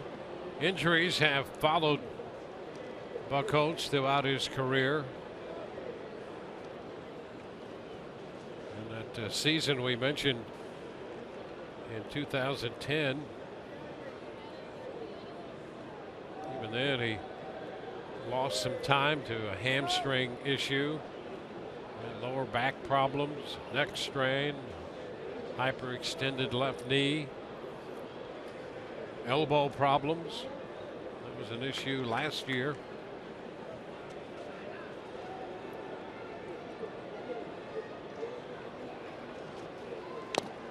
And a swing and a foul tip strikeout. Steven Souza Jr. out on strikes. When we come back, we'll chat with Derek Shelton.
Boston leading the Rays 2-0, and it's a pleasure to have Derek Shelton, the Rays hitting coach. You know, I'm not sure if it's James Brown or Todd Callis, who is the hardest working man in show business, and Derek Shelton has to have the most difficult job in any business as hitting coach. And I don't care what team you're with, where you are, Derek, it's a tough job, you have to admit. Yeah, it's difficult. I mean, there's a lot of things going on a daily basis. You got 13 different guys, but you know, anytime I get thrown into a conversation with TK, I'm feeling pretty good about myself.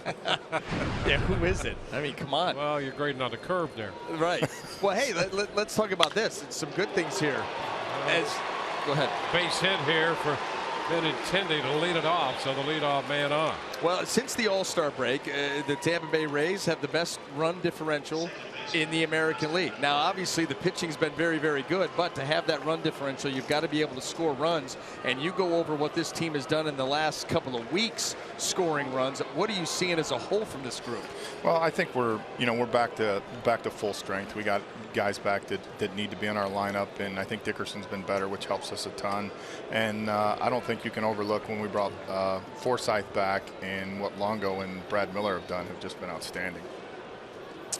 You know, you talk about Corey Dickerson. Here's a guy with great power.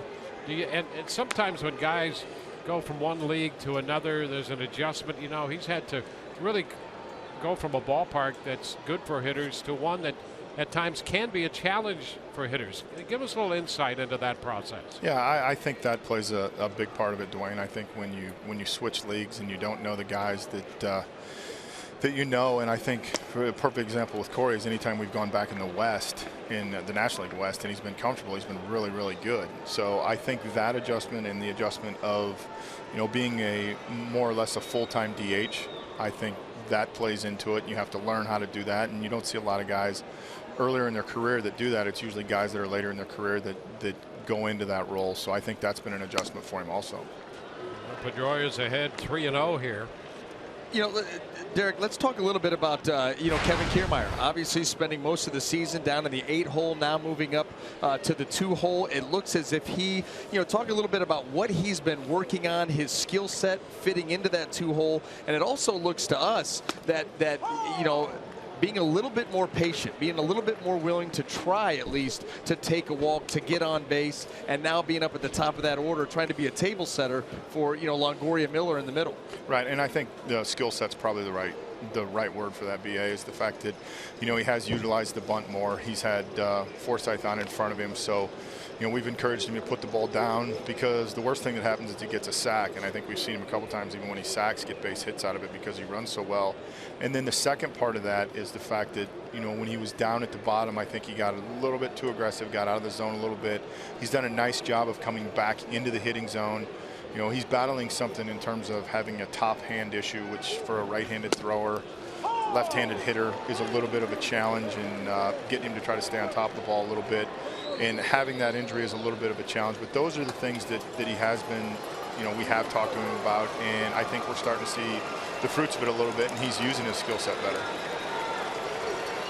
With Brad Miller. Brad Miller moves over to first base. Did you foresee Brad Miller being a potential 30 home run guy? No, I don't think we saw them being a potential 30 home run guy. I think one of the things that we talked about, you know, from the onset is that he hits the ball really hard, and I don't think anybody could say he's going to have 24, 25, whatever he has, because some of the balls he hit have just been line drives that have just backspun out of the ballpark. And it's not like they've been out of the ballpark by just a couple feet. They've gotten out of the ballpark. And even more so, I think the thing that's probably been the most encouraging and surprising is he's driven balls out to center field and balls out to left field. And as you alluded to earlier, I mean, hitting the ball out of this ballpark here is not easier. And for a left-handed hitter to go left center or go straightaway center, it's very impressive. So it's been really good. You know, we've talked early about him, about how hard he hits the ball off his bat. You can hear it as well as see it. I don't know offhand who hits the ball any harder consistently than he does. Yeah, I don't think so. I think, you know, when you're talking about our lineup, probably Longo would be the, you know, the one guy, especially with the year Longo's having. But, you know, Brad has that different sound. He's hit a couple balls here that have gotten out into left center that off the bat you think are line drives in the gap, and they end up landing, you know, 5-6 rows back, and you don't see that very often. Benintendi's at second, moved up on that Ground ball by Pedroia. Strike the count here on Bogaerts in a 2-0 game. That's a foul ball. I want to ask you for a moment. I know it's going to be incomplete because we haven't seen a lot of them. Matt Duffy coming over. He had the Achilles strain. Give us your impression of what you've seen so far. Well, number one, we asked him to switch positions, and I think he's done a very good job of that, moving back to his natural position. And then secondly, I think the thing we really like about him offensively is how flat his swing is.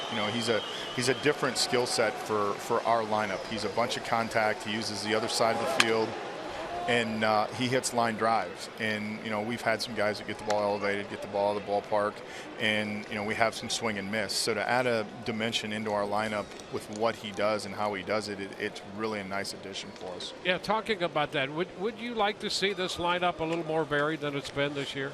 Well, I think we would always want it to be a little bit more varied, but I think we always know that the guys we're going to get and how we're going to have to utilize them is the key to that. And so it's just a matter of making sure that when we get into those different situations, we try to get more contact, especially the runner scoring position or the runner at third less than 2 outs, because when you have high contact or high fly ball home run and then low contact, we need to make sure we do a better job in those situations. Bogaerts takes this one down and away. It's 1-2. How much emphasis is put on situational hitting to where these guys, aware of game situations, what's needed to be done, each, time they go to the plate? Is that something that is talked about, while you're on the bench, or is that just a feel that a guy has for the game situation, who's on the mound, and the job that they need to accomplish? Well, I think the guys that are elite at it, it is a feel. They just have the ability to do it. But the first point of that, we do talk about it a lot. It's something that we talk about from day one of spring training on through. Where it gets a little bit difficult is that you can never replicate game speed in terms of runner and scoring position, and you can never replicate the heartbeat or what's going on with the guy in the box. So, some guys innately have the ability to do it, and then with guys that don't, we have to continue to stress, exactly what you're saying, BA, is the pitch location, what the sequence is going to be, the pitches you're going to swing at, because what it comes down to is probably not the pitches you swing at, it's probably the pitches that you don't swing at. Because if you put yourself in good counts and you don't swing at pitches in those situations, they're going to have to come on the plate, and then you have a better chance of doing the job. You mentioned at the outset you're going to have 12, 13, maybe 14, but let's say 13 guys. People have said, and I think you can make a strong case, that hitting may be the most difficult thing in sport to do. There's a psychological side to that, just to stay on an even keel. How do you address that with your hitters, and how do you address that with yourself as the hitting coach here? Addressing it with myself, I think Nelly and I are, the fact that we have each other as a sounding board, and I think our wives probably hate us at times because we'll go home and kill each other over it. But I think the biggest part of it is just making sure you stay positive, because of the fact that it is a grind. There are 13 guys. Everybody's got a different personality, and everybody has a different swing. So on that part of it, it's just making sure we stay positive on a daily basis, regardless of what happened the day before. All right, a little issue here. Walk on the 3-2 slider to Bogaerts. So Jim Hickey goes to the mound, and he'll do a little talking of his own from the pitching side here. Derek, we appreciate what you do, and we appreciate the time. And it's just like having another guy in the booth. Nice going here. All right, thanks, guys. I appreciate it. You bet. All right, Derek Shelton with us, the Rays hitting coach. The Rays are talking it over in the top of the 5th inning. A long conversation out there. The Rays have had Kevin Jepson up in the bullpen, and Ron Copa is trying to get right in the middle of this discussion and try to break it up and move things along. And the Rays finally break the huddle with men at first and second for Boston. David Ortiz will be the hitter. And Ron Copa was out there in that meeting long enough to know exactly what to look for here. He has the scouting report on what the Rays are going to do or try to do to David Ortiz right here. Well, hey, maybe you'll get a call or two that way. I was going to say, that may help.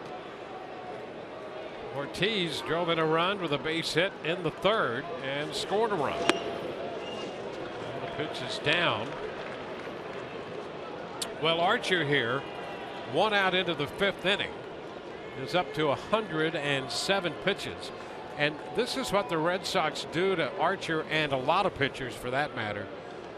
but we talked about that stretch where Archer struggled against this team. They can do this to you. Before you know it, you're not through 5, and here you are pushing 110 pitches. How about that? And look at that. Just starting, well, even the first inning over what you'd like, but then second, you just continue to add up, and you're right, approaching 110, 108 now at 4 1/3.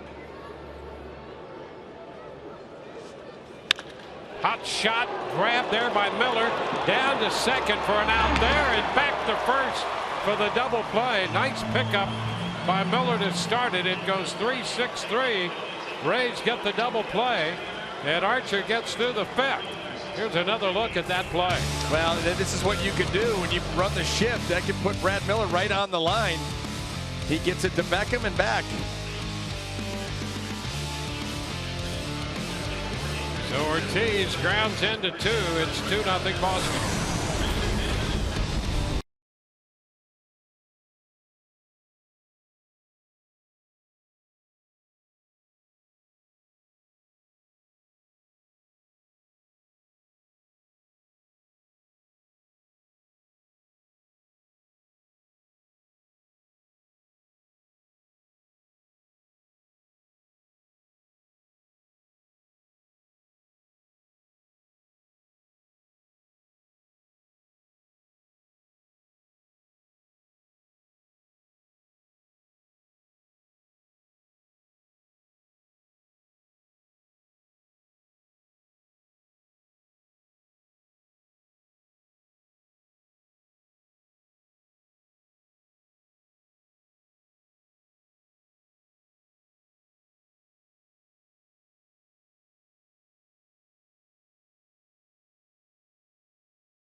With the double play in the top of the 5th.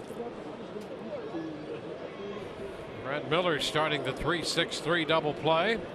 Corey Dickerson starting the bottom of the 5th inning against Clay Buchholz. Trying to get something going for the Rays. No runs, 3 hits, and there's a ground ball. Base hit into right field for Dickerson. He makes an aggressive turn, but hangs on at first. Dickerson 2 for 2 tonight. The Rays get the leadoff hitter on base for the 4th time tonight. Yeah, I mean, at some point, you've got to try to make something happen. Change up here. Corey Dickerson, that ball middle of the plate down. Again, he gets extension, hits that ball hard, finds an open hole. Just a 2-run deficit.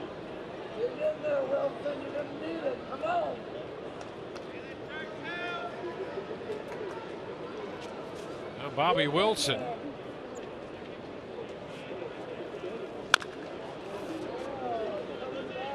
Wilson struck out his first time.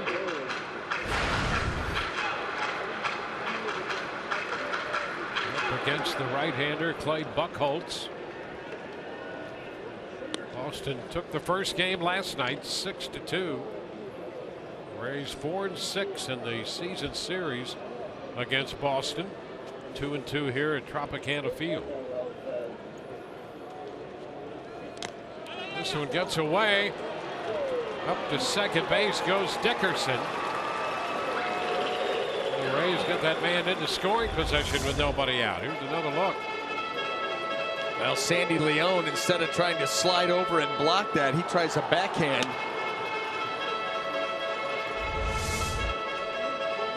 That's one way to get it done. Buchholz charged with a wild pitch.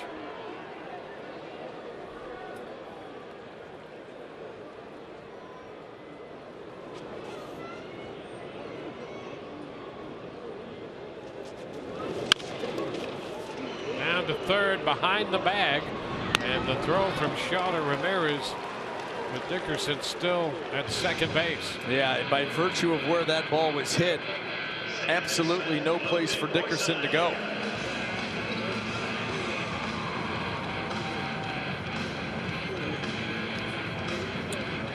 At second with one out for the top of the order, and Logan Forsythe. Red Sox talk it over before Buchholz goes to work against Forsythe for the third time. Logan singled in the first and then was hit on the left shoulder by a pitch in the third. You know, Forsythe 4 for 8 against Buchholz. So here's a chance for the Rays. Getting a man up to second for the first time since the first inning when Kevin Kiermaier was on second. The pitch is a strike.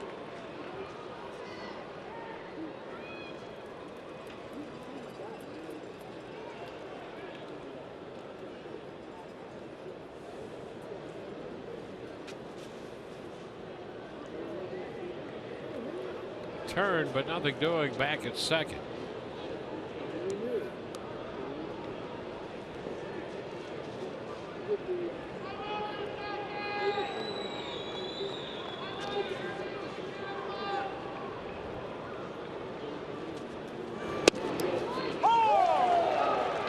Called strike on the outside corner. 0-2.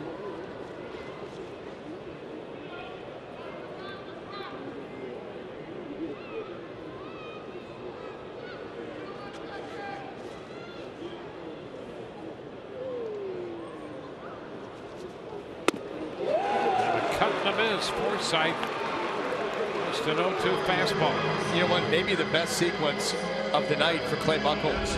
A couple of cutters right on the edge away, and then climbs the ladder with the fastball and is able to get it above the swing of Logan Forsythe. That's about as good a job as you could do against a very disciplined hitter like Logan. Well, 2 outs now with Dickerson still at second, and here is Kevin Kiermaier.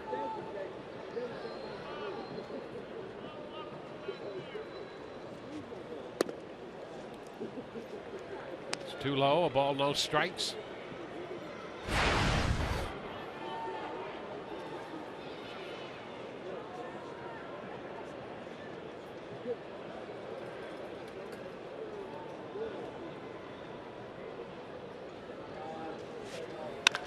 There's a shot headed toward the corner, back into right field, one hop and to the wall. Dickerson scores. Kiermaier at second. The Rays are on the board. It's 2-1. A line shot into right. Kiermaier's 16th double of the year.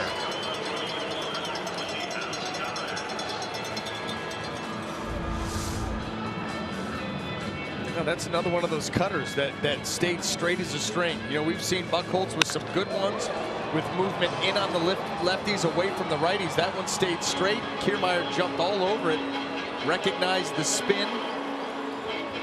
He's cut it in half.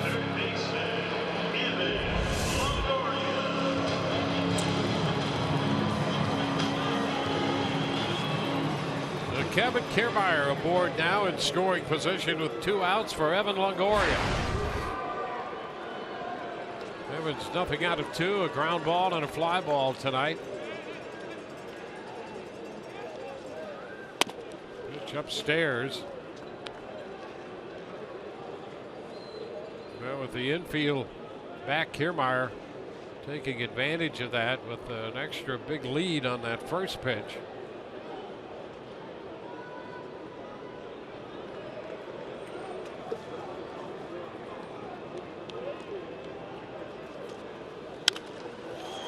Lifts it foul down the right side. That's going to be out of play.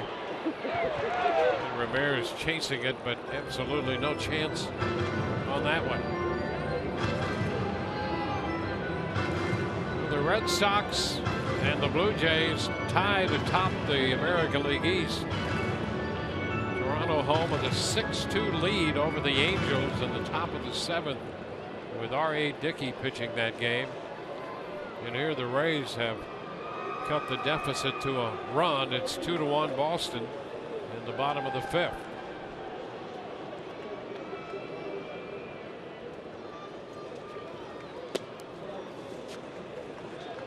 Two balls and a strike.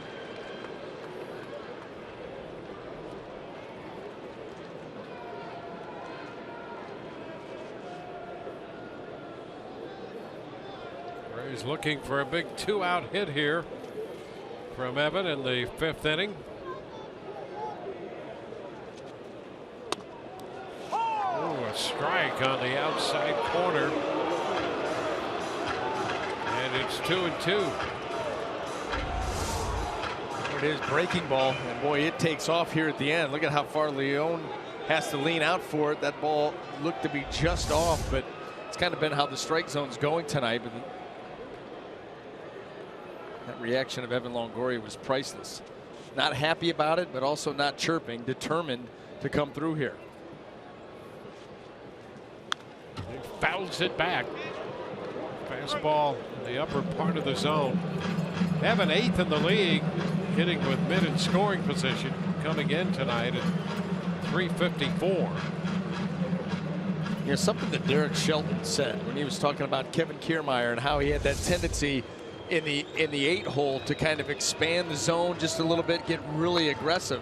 Something that Evan Longoria, in this resurgent year for him offensively, he's done a really nice job of, is maintaining that discipline in the strike zone. I mean, he's not perfect. He has chased, but not nearly like we've seen over the last couple of years. He's been much more disciplined this season.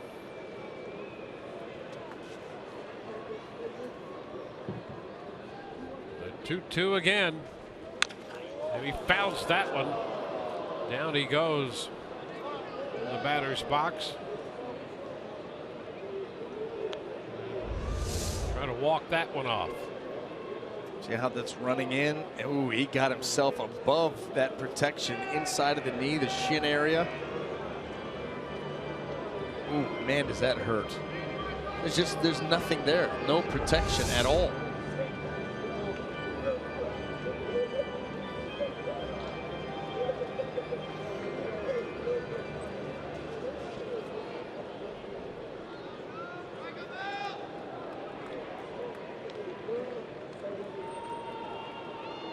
Kiermaier off second base, and again the 2-2.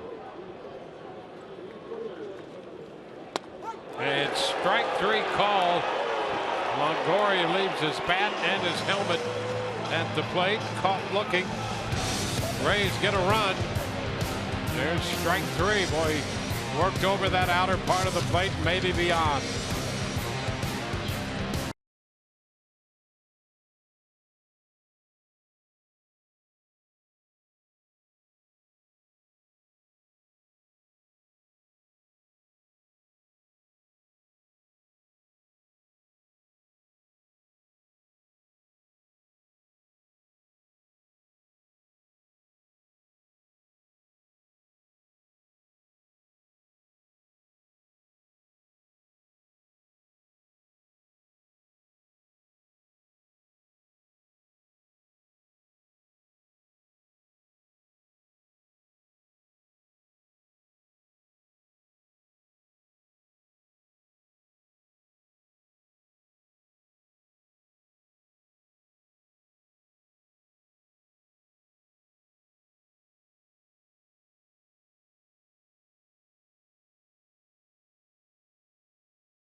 Here you have a 2-1 ball game.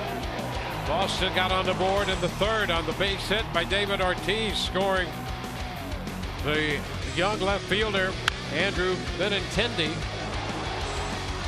Then Ortiz scored on the base hit by Betts, and this wide throw to third that goes out of play with Ortiz awarded the plate. Right now, that's the difference in the game. The Rays have 1 run, and Kevin Kiermaier drove that home in the bottom of the 5th. And Corey Dickerson opened with a base hit and scored on the 2-out double. So it's 2-1 through 5. Here in the top of the 6th, Kevin Jepsen takes over on the mound, and he faces Mookie Betts. There's a strike on the outside part of the plate. Jepsen back tonight after 2 innings last night. Gave up a run on a couple hits. Now 1-1, so 5 innings for Archer and 109 pitches. 2 runs, 1 earned, 5 hits, a couple of walks, 6 strikeouts. Xavier Cedeno up.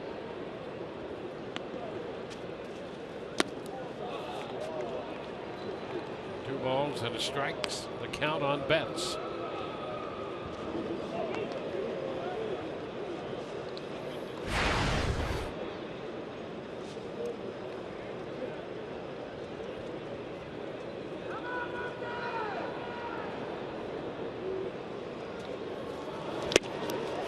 Cut and a miss, fastball, big rip. It was Betts who hit the ball into right field in the 3rd that resulted in Ortiz scoring on the wide throw to third base.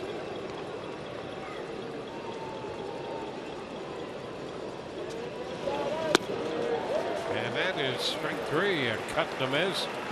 So a fastball takes care of Betts for the 1st out. Yeah, a nice start here for the Rays bullpen, in this case Kevin Jepsen, because they have a tall task here in this game. Down a run and being left with the fact that they've got to eat up at least 12 outs because the Red Sox were able to run Chris Archer's pitch count so high so early. So Jepsen first man up, facing a guy like Mookie Betts, get a punch out. It's a great start. You know, Archer came into this game averaging 17 pitches an inning, and in every inning tonight of the 5 he worked, he was beyond his average pitch count per inning. That's one of the things the Red Sox will do to you.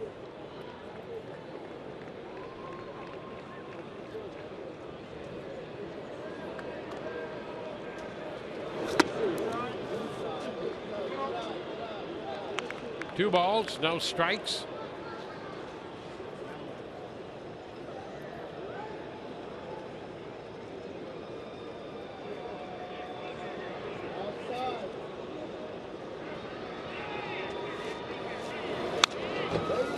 Foul right back. 2-1.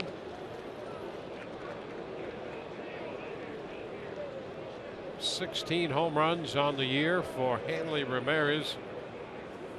0 for 2 tonight. Had a double and a walk. Drove in a run last night with the sacrifice fly.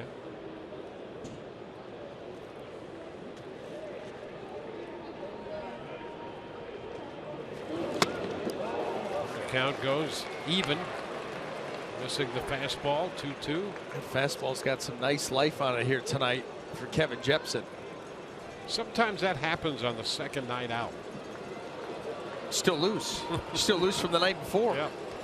They're ready to go. But yeah, he's a drop and drive kind of guy. Can give you a little bit of deception. And that fastball's got a little jump.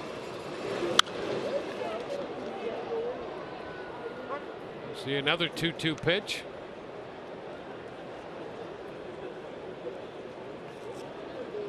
Jackie Bradley Jr. on deck.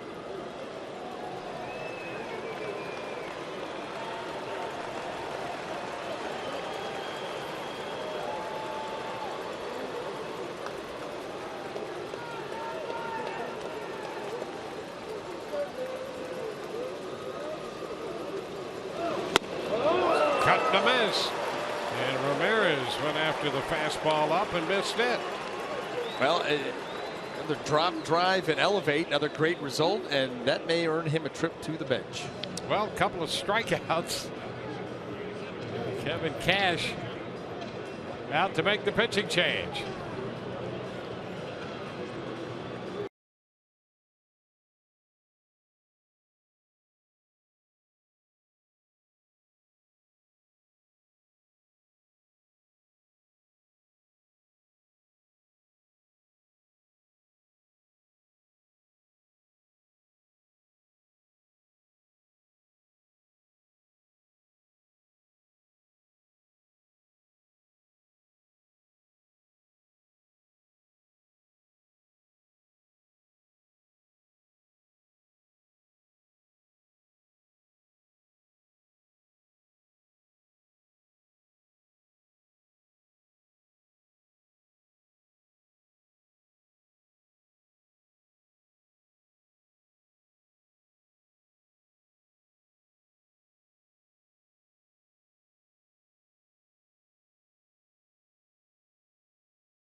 Ball on Fox Sports Sun, brought to you by Jeep, the official vehicles of summer, celebrating 75 summers of living 4 by forever. By Geico, 15 minutes could save you 15% or more on car insurance. And by your Southern Chevy dealers.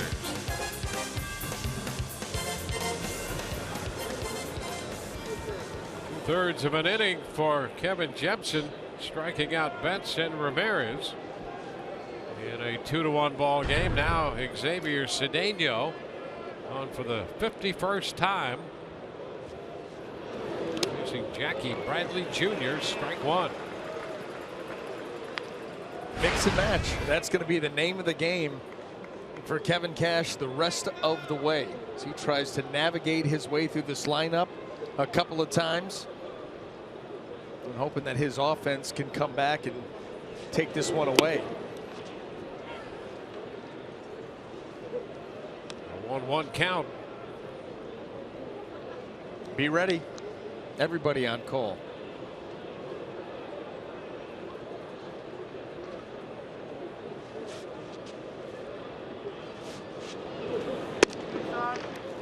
Bullpen kind of reminds me of us.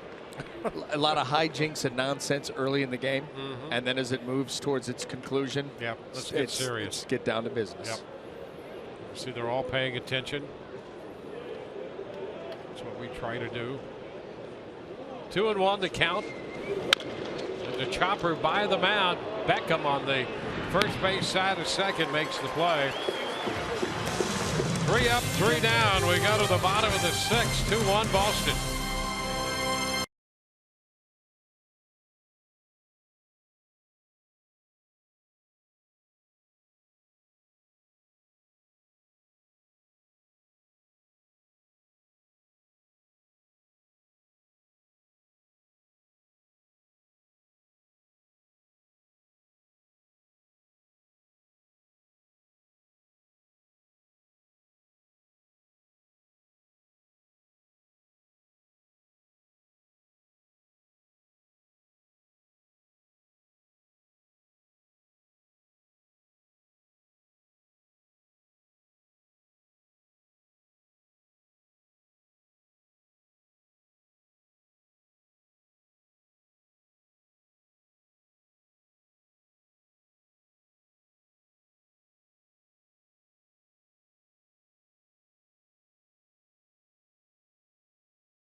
6th. $2 dog nights presented by KM Franks. Twice the fun with $2 Pepsi fountain drinks. So double up on the deals when the Rays take on the Red Sox tomorrow. Call 888-FAN-RAYS or visit raysbaseball.com/specials. $2 dogs and $2 Pepsis. 1-0 the count. Brad Miller leads it off against the right-hander Clay Buchholz. Beckham next, and then Morrison.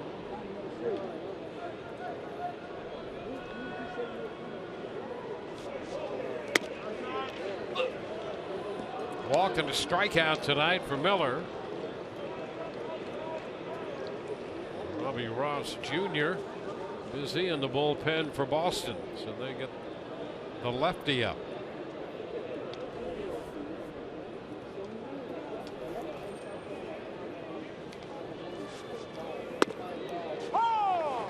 One.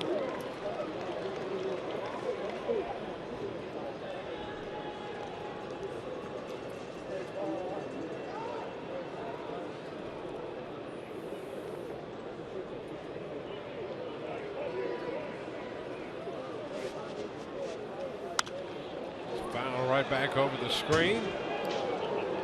2-2.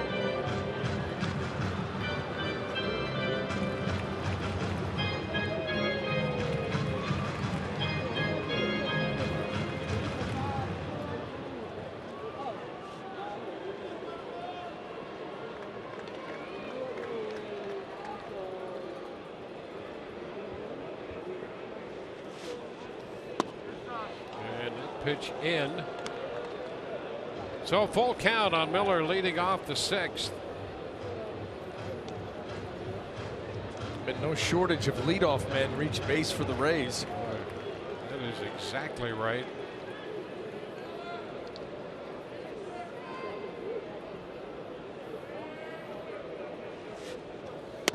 And there's ball 4. Rays get the leadoff hitter on again. That's the 4th consecutive inning, and 5 out of 6 tonight. And 1 run on the board, just really not acceptable when you get those kind of opportunities. And every manager who has a pitcher out there who's put the leadoff man on 5 out of 6 times starts to think he's just living on the edge. That's it. I mean, when does the breakthrough come? Yep. And maybe this is it. Well, Tim Beckham. We used to say on the bench, hey, let's get him in the stretch. Except Buchholz has been in the stretch the entire game. Yep. Doesn't really apply, but base runner nonetheless. Strike.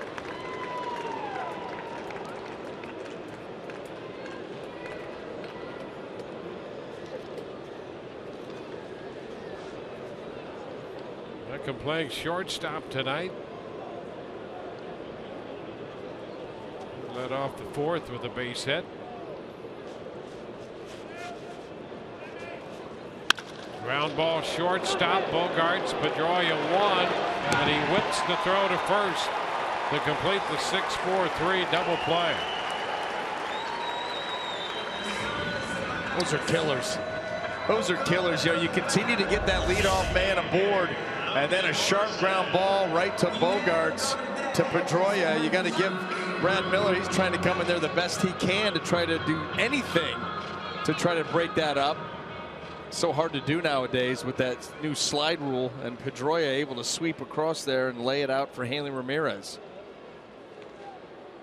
Yeah, Pedroia almost looked like one of those submarine relief pitchers throwing that ball to first in the middle of that double play.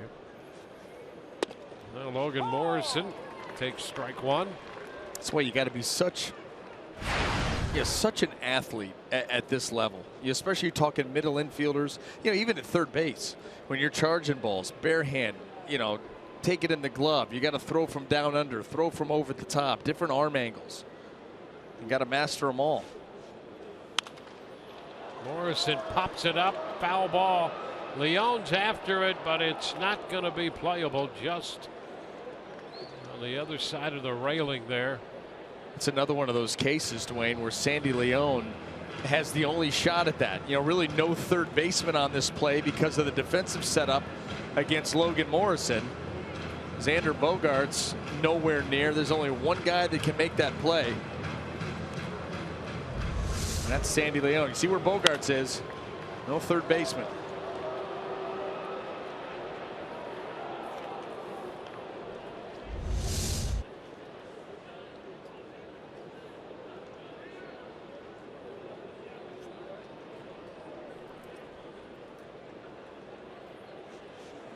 Two-strike pitch. And Morrison is out on strikes for the second time tonight. Rays put the leadoff man on, but not this inning.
Moment, Alex Cobb throwing the first shutout of his pro career, a 4-hitter in 24 years, 321 days. Cobb, the second youngest in the American League with a complete game shutout that year. This one coming against the Oakland A's.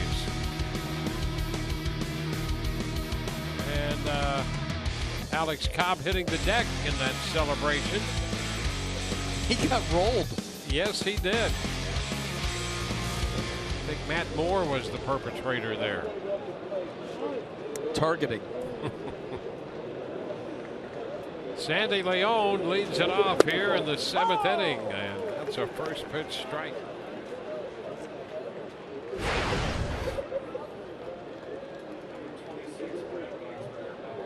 Leon with a walk and a strikeout tonight. And the strike. Travis Shaw is on deck.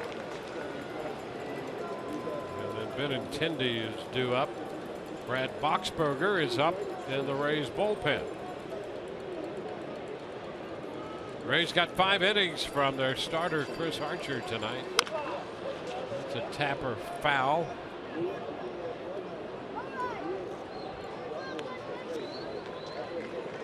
Rays and the Red Sox tonight. You know, we were talking about times of game the other night. And again, our great statistician added another research project. Rick over here. Well, you got a lot of time in this game. You do, because the Red Sox are the second slowest team in the major leagues, behind the Arizona Diamondbacks. How about that? Yeah, Diamondbacks the slowest team in game time. Boston's second. And here's another great tidbit picked up. 12 of the 13 slowest teams are in the National League. Boston, the only team in the top 13 when it comes to slow games. Leon went after that one in the dirt.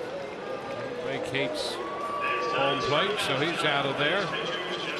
And for the Rays, as a staff, 9 strikeouts now. The Rays are one of the fastest playing teams. They are 25th when it comes to the length of games. So that would make them the 5th fastest team. How about that? At 3 hours right on the button. I don't believe you. Hey, I can understand if you don't believe me. You're talking odioso over here. I don't believe the Magic Man.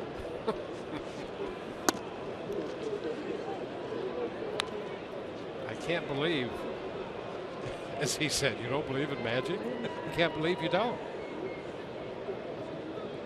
That is pretty. The 12 out of 13 being from the National League is what grabs you. I mean, that traditionally, with the pitcher in the lineup, those games have always moved a little bit quicker. Yep, that's right. 12 out of that really, that's shocking. That bears some looking into.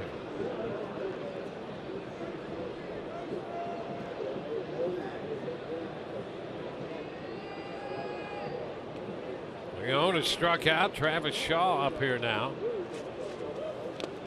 And he gets a little bit of that with a foul ball, taking the count to 2-2.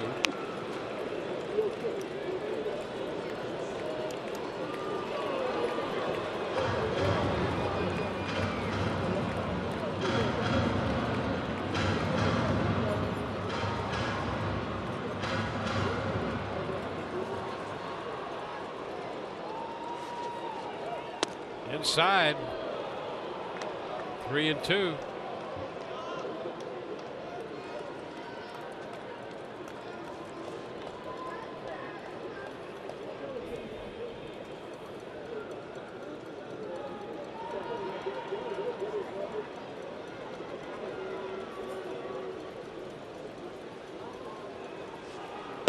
Strike 3 call. Shaw caught looking. That's strikeout number 10 for Rays pitching. 10 strikeouts for Rays pitching. Visit CanesStrikeout.com for a printed home voucher and go to Canes Furniture within 7 days and receive a coupon for a free shorty hoagie of your choice from Wawa, the favorite late night snack of Todd Callis. And there's the Todd Callis hoagie. Todd loves that from Wawa's. He will admit to that. I've got pretty good memories from Wawa. Mm-hmm. Yeah. It was on an attempt to walk home.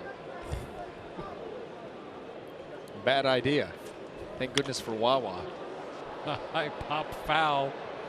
Longoria after it's going to be out of play. 1-1. But I've not had a hoagie. And if Todd is a big fan, yeah,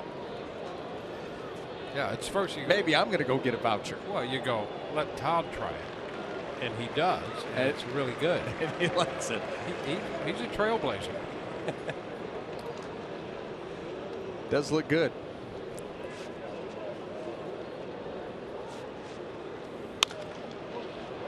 Benintendi fouls it out of play. 1-2.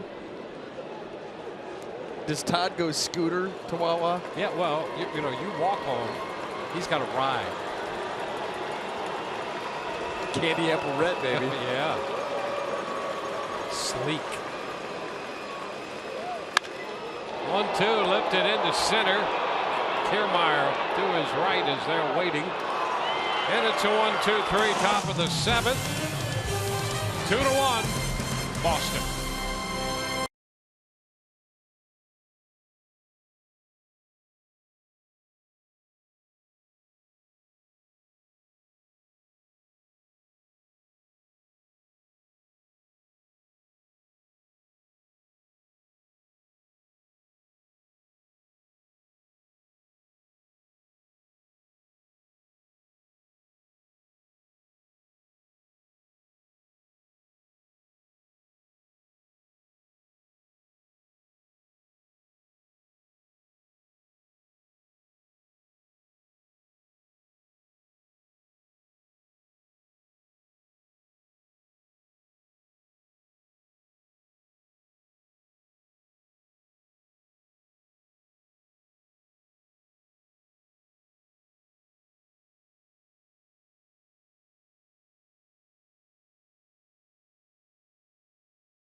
On to the home half of the 7th inning we go. It's a 2-1 ball game. Clay Buchholz has been out there from the very beginning for Boston.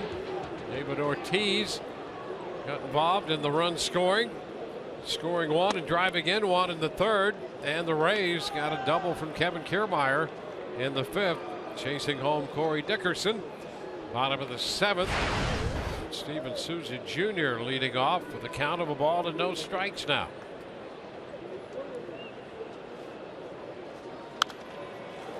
Foul back. 1-1. Ziegler up in the bullpen, and Robbie Ross Jr. busy again. Buchholz 90 pitches into his start.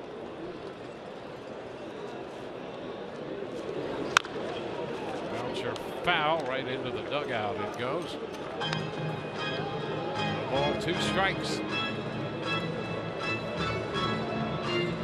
Ryan Hannigan spent some time with the Rays behind the plate, as you know, on the disabled list with Boston.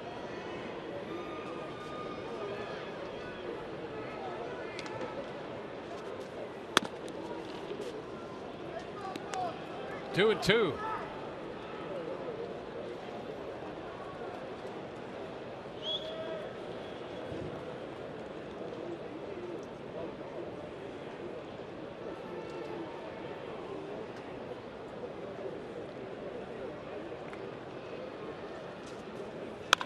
Hot shot, foul, down into the stands. And a race for that souvenir.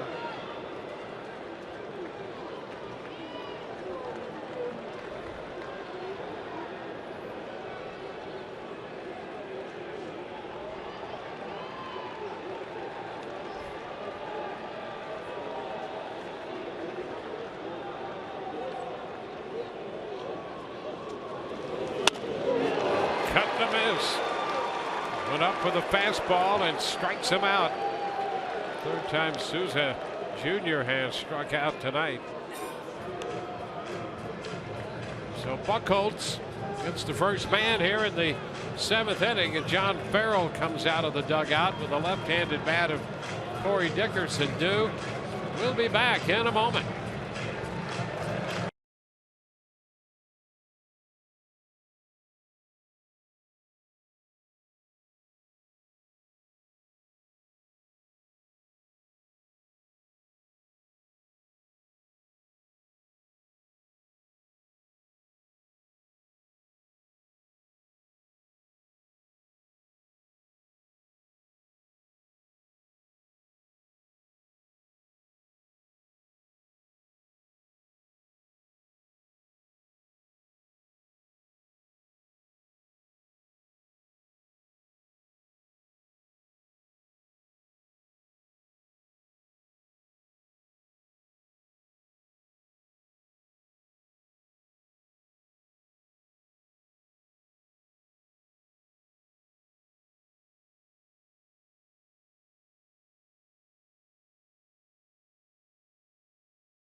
And a 3rd, 1-run baseball.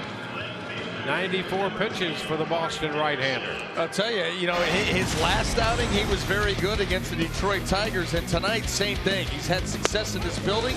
He's had success against the Rays, and he was good again tonight. He worked the cutter, saw some pretty good curveballs, the occasional changeup, elevated some fastballs, moved the ball around, and I'll tell you, he pitched out of trouble, and I mean trouble in the sense that a lot of leadoff base runners that put you immediately behind the 8 ball, he was able to pitch around that. and gave up just the 1 run. Here's Corey Dickerson against the left-hander. Robbie Ross Jr. pitches a strike. Only the second time tonight that Buchholz had retired the leadoff man, and John Farrell takes him out immediately. Figured the luck had run out. You got it. It's time to go. 94 pitches in. So that's the end of the evening for Buchholz on the mound. Gives way to the lefty Ross Jr.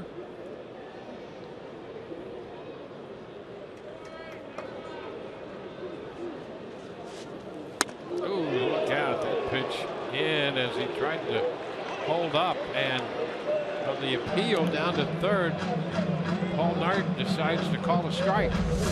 Let's take a look. This ball is going to run up and in.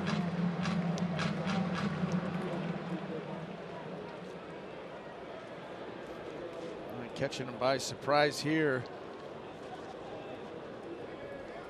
There you go. It's 1-2.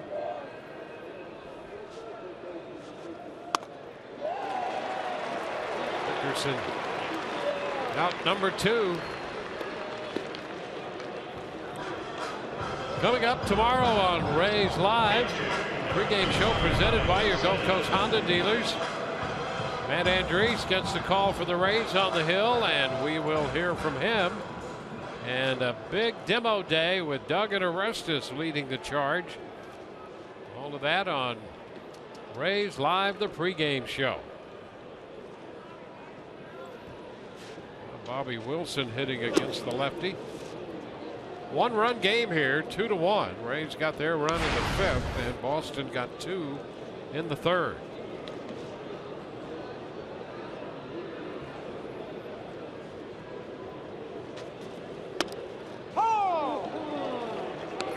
Ball, 1 strike.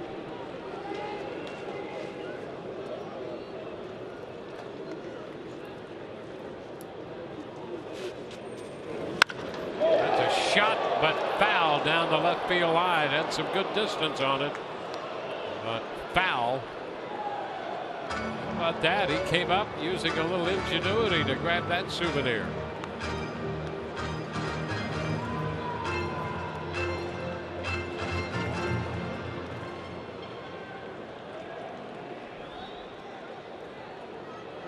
Now 1-2 count here on Wilson. Chopper back to third. Shaw makes the throw to first in time to get Wilson. We're headed into the 8th inning from the Trop tonight. 2-1 Boston.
Brought to you by Jeep, the official vehicles of summer, celebrating 75 summers of living 4x4ever.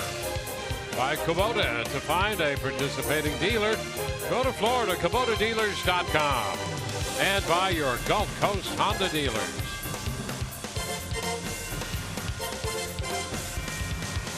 On to the 8th from Tropicana Field. Richie Schaefer enters the game. He's now at first base. Brad Miller moves over to play shortstop. Changes on the infield. And the new pitcher for the Rays, right-hander Brad Boxberger, following Archer, Jepson, and Cedeno. Well, Brad on for the 10th time. And Kevin Cash goes back out to that bullpen in an attempt to keep this game right here at 2-1. For Brad, it's going to be that 93, 94 mile an hour fastball, good changeup, occasional breaking ball. Top of the order.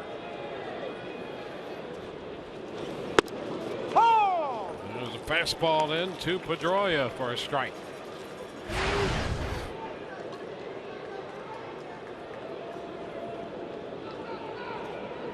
20 strikeouts in this game. 10 by each staff. 1-1 the count.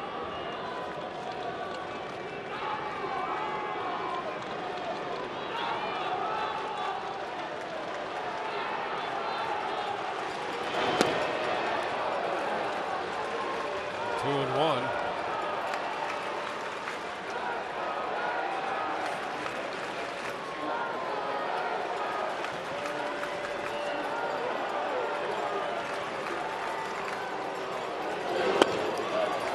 Takes the count to 2-2.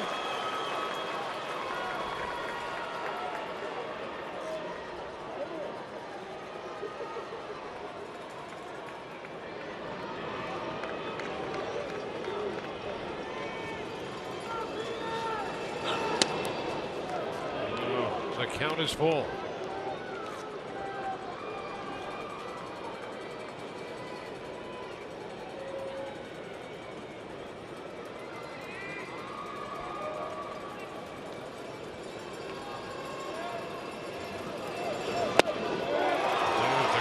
Miss. Well, Boxberger picks up a strikeout. Garbage time with Katie Nolan has been called epic, witty, and refreshing, and the future of sports TV. Well, don't miss an all-new episode of the Emmy-winning sensation Wednesday at 11:30 p.m. Eastern and Pacific, only on FS1. Xander Bogaerts taking a pitch wide, 1-0.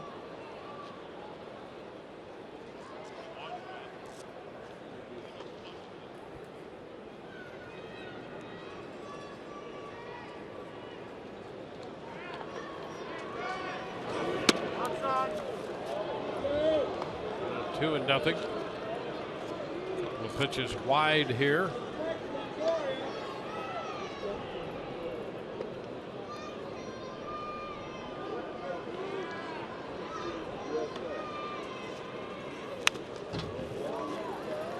Two and one.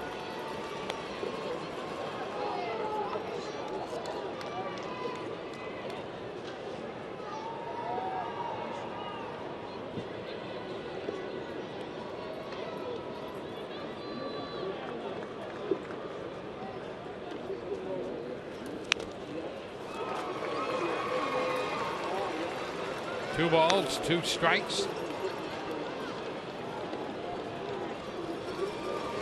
Boxberger got a strikeout here of Pedroia. David Ortiz on deck.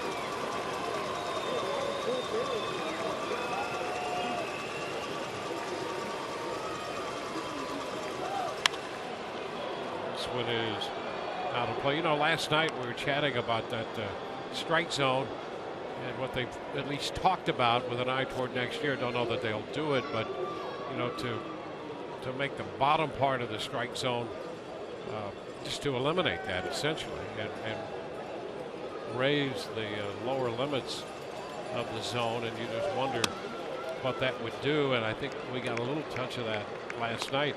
You know, here tonight, right now we've had 21 strikeouts in this game. Through the first 7 innings, each team had 10 strikeouts for 20, and he had 4 walks. So it's 24 plate appearances where you either had a strikeout or a walk out of a total of 54 plate appearances. So what's happened here in the top of the 8th? The strikeout and the walk. Yeah. So you've got now, let's see, that would be 26 out of 56. Nothing has happened. Yeah.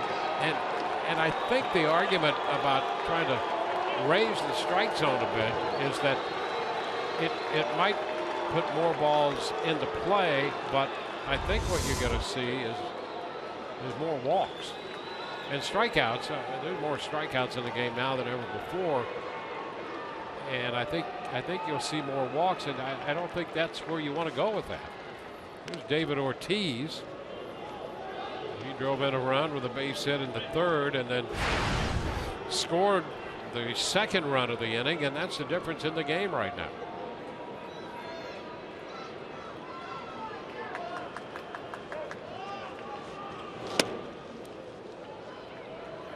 One ball, no strikes. 1 on, 1 out. The situation here is where the Rays are going to now play the shift on David Ortiz, keep Logan Forsythe a little bit closer with the idea of maybe having a chance to turn a double play on a ground ball over to that right side.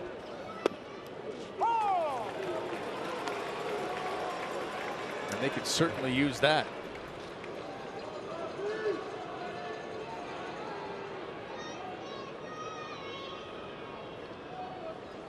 Two runs, 5 hits for Boston.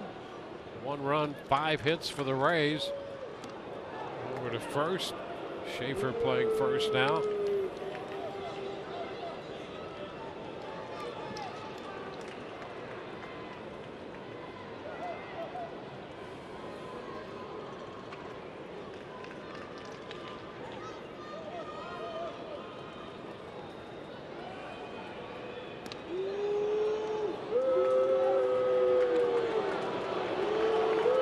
Keeping an eye on Bogaerts. It's a 1-run game, and Boxberger trying to keep it that way.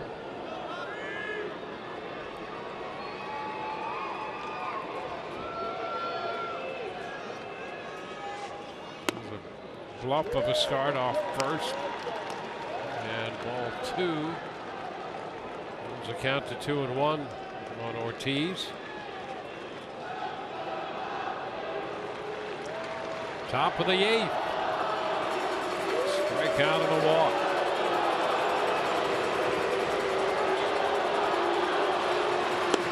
There's a strike call. 2-2. Kind of lulls you to sleep with that changeup. Slow you down, speed you up, and all of a sudden pops this one. Ortiz, you know, he'd love to take a swing at that pitch, but just you get caught in between. We saw that with Pedroia on the strikeout. Runner goes now. The pitch is swing and a miss. And on the backswing, that caught Bobby Wilson. And they're going to call the runner out. So Ortiz strikes out. And with Bogaerts running, Wilson could not make the throw. And here's another look at that. He's popping out of there to try to make a play on Bogaerts. And look at the long backswing, and it catches Bobby Wilson right at the top of the mask. So that ends the top of the 8th. Still 2-1 Boston.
Coming up on Rays Live, the postgame presented by Checkers. It will be Todd DeRestas anchoring the coverage. We'll hear from Kevin Cash and other interviews from the clubhouse. Brad Ziegler takes over on the mound, and the Rays have the top of the order up in the bottom of the 8th. 1 ball, no strikes, the count on Logan Forsythe.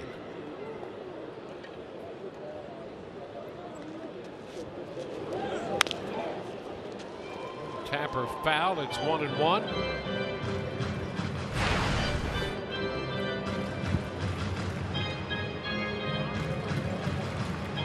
Alex Colomé up for the Rays in their bullpen.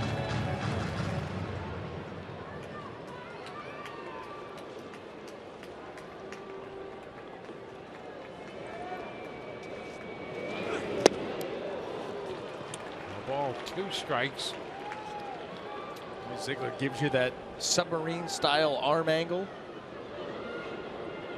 Movement on all pitches, sinker, slider.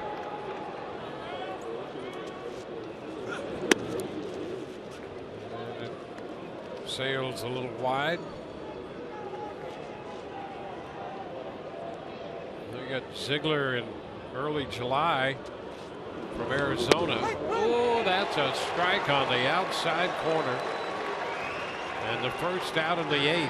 You know, there's not a ton of effort by Brad Ziegler. He looks to be real smooth, quiet. He just kind of floats this pitch and spins it right to the outside corner. 74 miles an hour. And here he is, tries to keep things as simple as he can. And he just slides that ball to the outside corner and picks up the punch out. Strike to Kiermaier.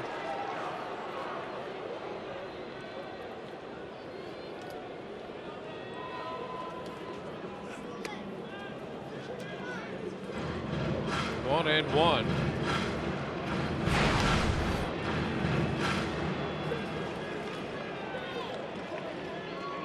Ziegler, 36 years old. 2-1.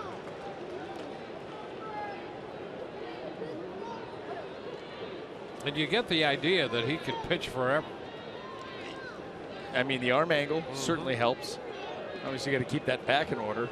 Bending over the way he does to be able to deliver these pitches. Hey, a fair ball up the right field line. Beyond the bullpen, Kiermaier's going to dig for 2, maybe more. On to third he goes. The throw is in time. He's out at third. Kiermaier trying to stretch it into 3.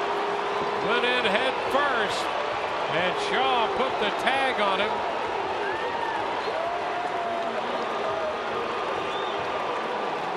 Well, we'll see. I think the Rays are going to want to take a look. But the aggressiveness of Kevin Kiermaier, and here's the throw from Betts. Boy, he steps into it, airmails it. And they did, yeah. Shaw right there. Well, a big play by Betts. As they get Kiermaier. They certainly do. Boy, what a throw by Mookie Betts. It had to be perfect, and it had to have some steam on it. It was both. 1-0 to count to Evan Longoria. Well, Mookie Betts has been doing it all for Boston, and there's another example.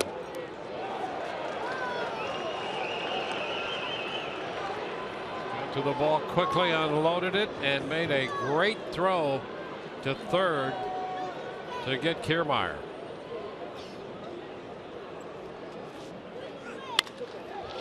Into right center field. Betts on the move for this one and makes the catch to retire Longoria and the Rays. Still 2-1. We go to the 9th.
Rays in this one-run game, down 2-1.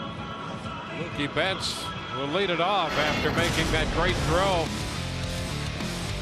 Take a look at this. The double by Kiermaier. And he tries to stretch it into 3. And you can understand that. You're trying to make something happen here, and you're forcing Mookie Betts to make a perfect throw with the idea of getting to third base with less than 2 outs with Longoria and Brad Miller coming up. And, you know, listen, you've got the speed of Kiermaier, the base cutting ability, and you force that guy to make that play. What can you do? Yeah, that's his 10th assist this year, and he doesn't lead the team. Jackie Bradley Jr. has 12. But you just couldn't make a better throw than Betts made right there. No, and you know what? He stepped into it. You could see the way that he stepped and let that ball go low. Nice high one hop to Travis Shaw to allow him to get the tag down. And what can you say? You forced him to have to make a perfect throw, and he did. It's Alex Colomé now facing Betts, and he lines one right too short. Brad Miller makes the grab. So Betts hit that ball on a line, but right to short. 1 pitch, 1 out.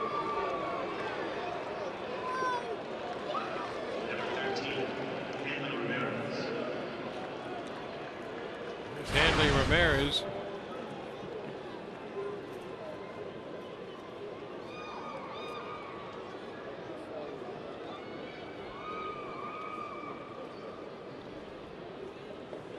Ramirez 0 for 3 tonight.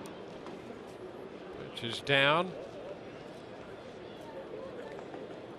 Kimbrel in the bullpen for Boston.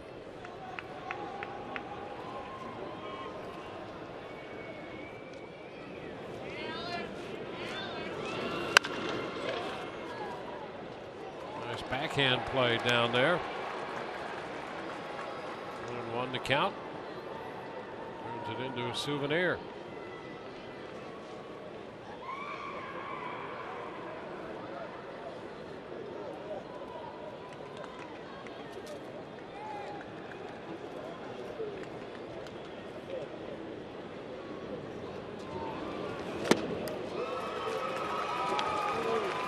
Ball, 2 strikes. Archer for 5, Jepson 2/3, Cedeno an inning and a third, Boxberger an inning, and now Colomé. Well, so far, Kevin Cash, and the way that he's pieced together this bullpen based on matchups and everything else, has worked exactly as he would have hoped. Problem is, Ray's offense hasn't been able to do anything with it. A foul ball outside of third.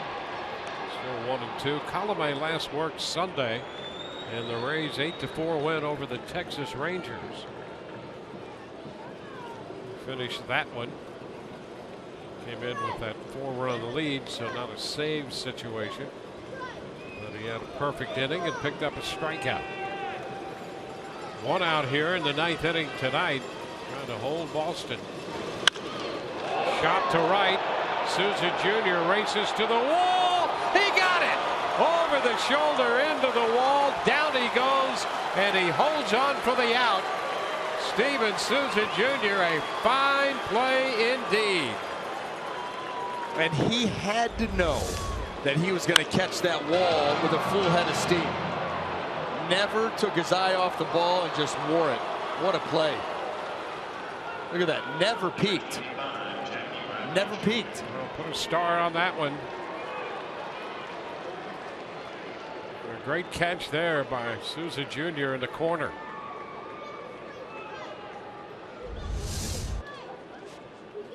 Jackie Bradley Jr. pitch down and in.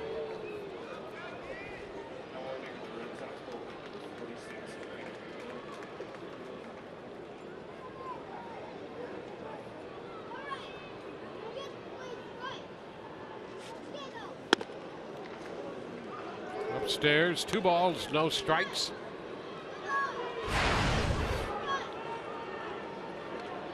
Rays will have Brad Miller to lead off the bottom of the 9th.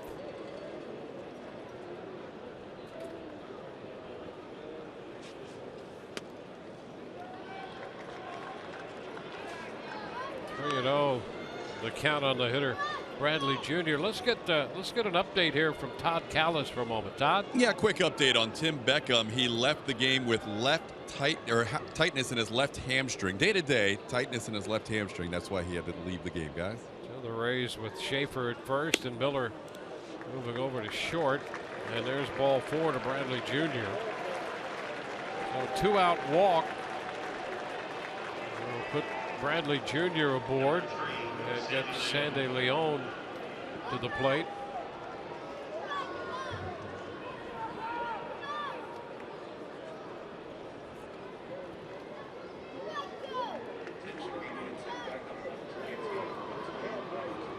Toronto has beaten the Angels. That's a 7-2 final.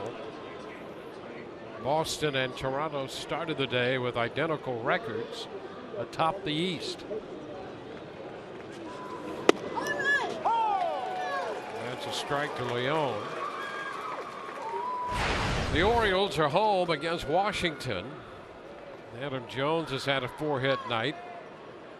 And Baltimore has a 7-1 lead in the top of the 8th inning of that game at home against the Nationals. It's a nice stop there by Wilson. A start and a stop off first by Bradley Jr. So it's 1-1.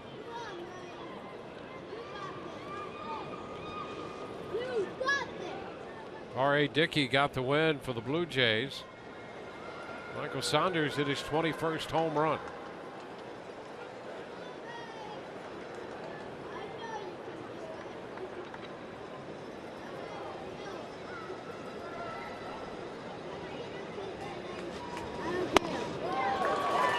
Disappeared on Leon. Did it ever? Hard slider there by Alex Colomé.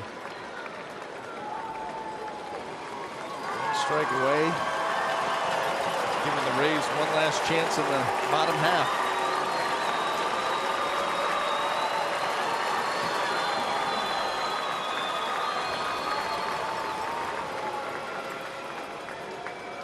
Stepping back, he walked back in the second, a couple strikeouts since.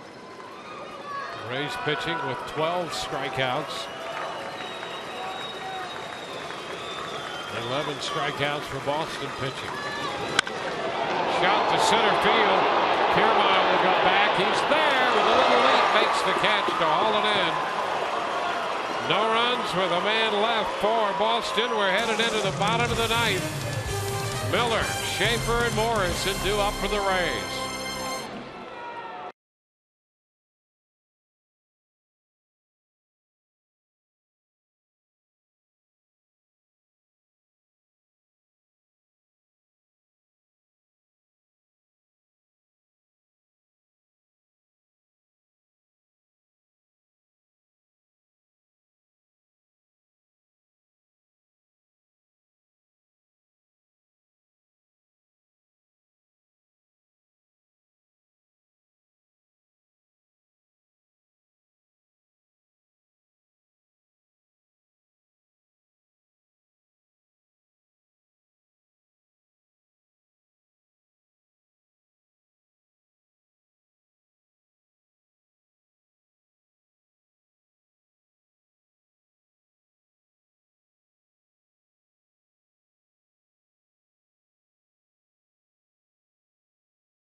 Demonstration Day, where Rays players and coaches will teach you the finer aspects of the game of baseball for kids and adults of all ages to learn the nuances of the game. That'll be tomorrow, Demonstration Day, beginning with our Rays Live pregame show at 6:30.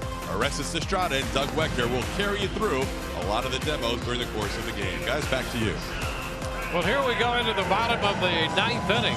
The Rays are down by 1. It has been a 2-1 game since the 5th. Last shot for the Rays, and they'll face the Boston closer Craig Kimbrell, with Brad Miller due to lead off. 22 out of 24 in saves. You can see the big strikeout numbers, 63 in 40 and a third innings. Opponents average 161. It won't be easy, but you only need one.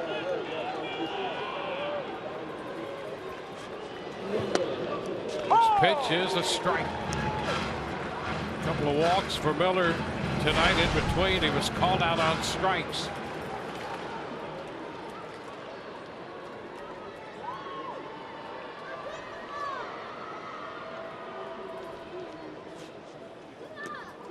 Down and in, he held up.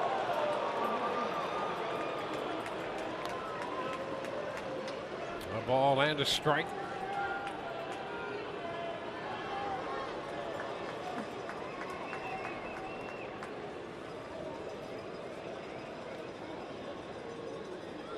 Opposition hitting only 161 off Kimbrell this year.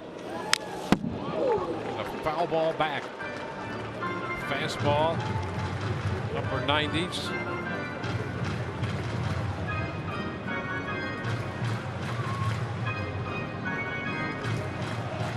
He was on the American League All-Star team.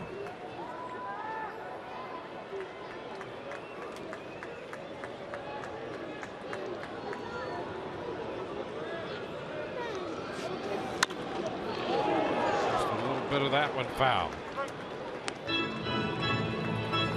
Fastball, breaking ball. He keeps it pretty simple, but both pitches very, very good. Explosive, overpowering type closer. One of the best in the game.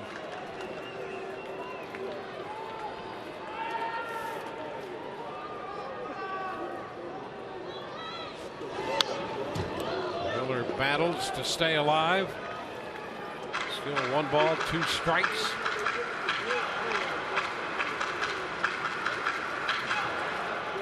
For his career, he's a 14.5 strikeouts per 9 inning guy for his career. That's kind of overpowering stuff that he has.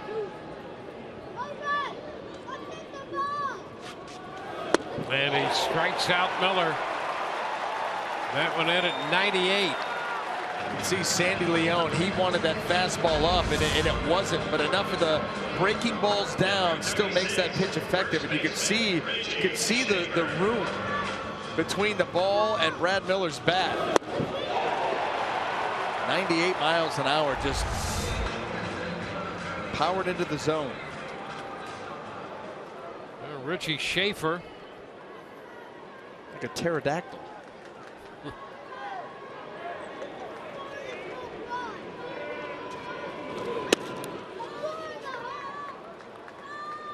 Ball, no strikes.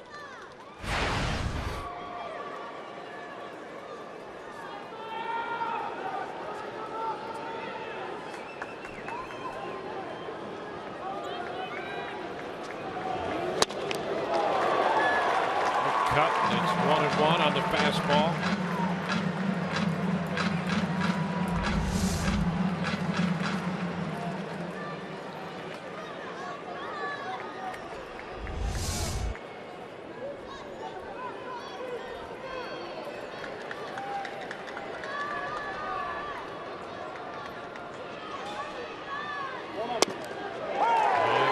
Out there.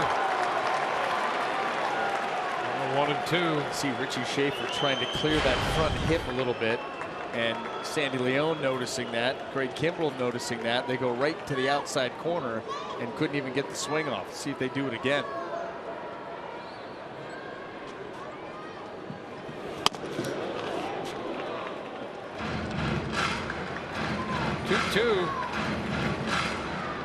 High octane fastball up out of the zone.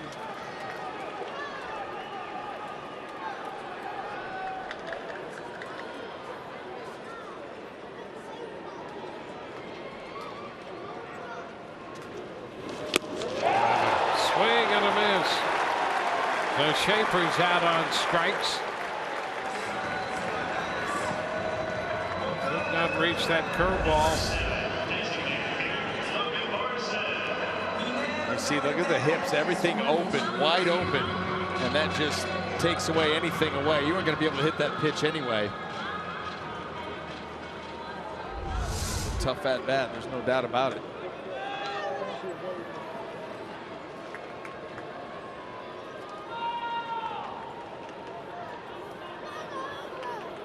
Logan Morrison in the batter's box.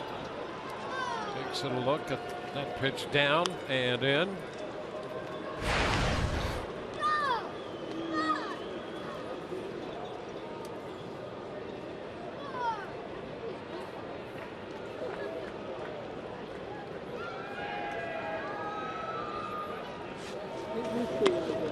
And that got him on the foot. So the Rays get a base runner, breaking ball against Morrison.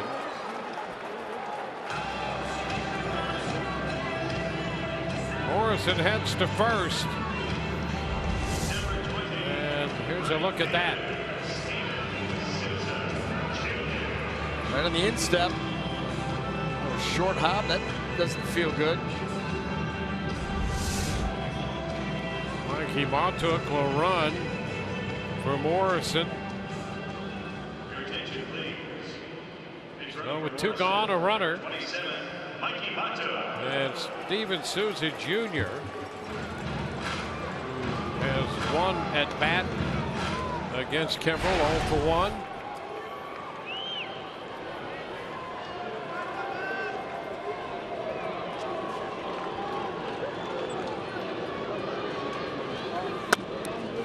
Pitch upstairs. A ball, no strikes. Souza Jr. in his last at bat last night, robbed of a potential home run by Benintendi's catch and left. Up facing the hard throwing right-hander Kimbrel, and that's a strike. 1-1.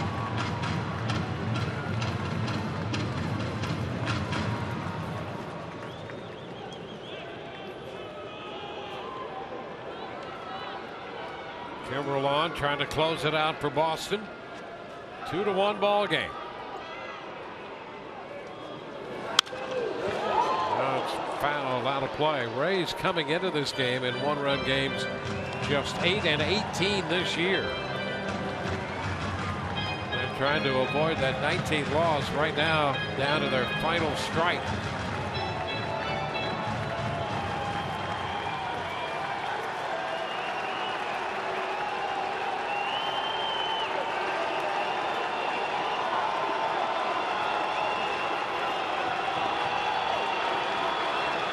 Runner on the move and a fly ball into left. Benintendi, ironically, the guy to make the catch as Souza Jr. makes the final out here tonight in the 9th inning. And it's a 2-1 final for Boston. 2-5-0, 5 left for the Rays. 1-6-1. The Rays strand 6. Buchholz, the winner, 5-9. A save for Kimbrel. Archer, the loser, now 7 and 17. Took 3 hours and 9 minutes to play it before 11,249. So the Red Sox have taken the first 2 games of this series. For Brian Anderson, Todd Callis, and the rest of our crew, Dwayne Stats. Hope you've enjoyed the telecast and not the outcome. With you tomorrow at 6:30. Coming up next, Rays Live, the postgame, presented by Checker.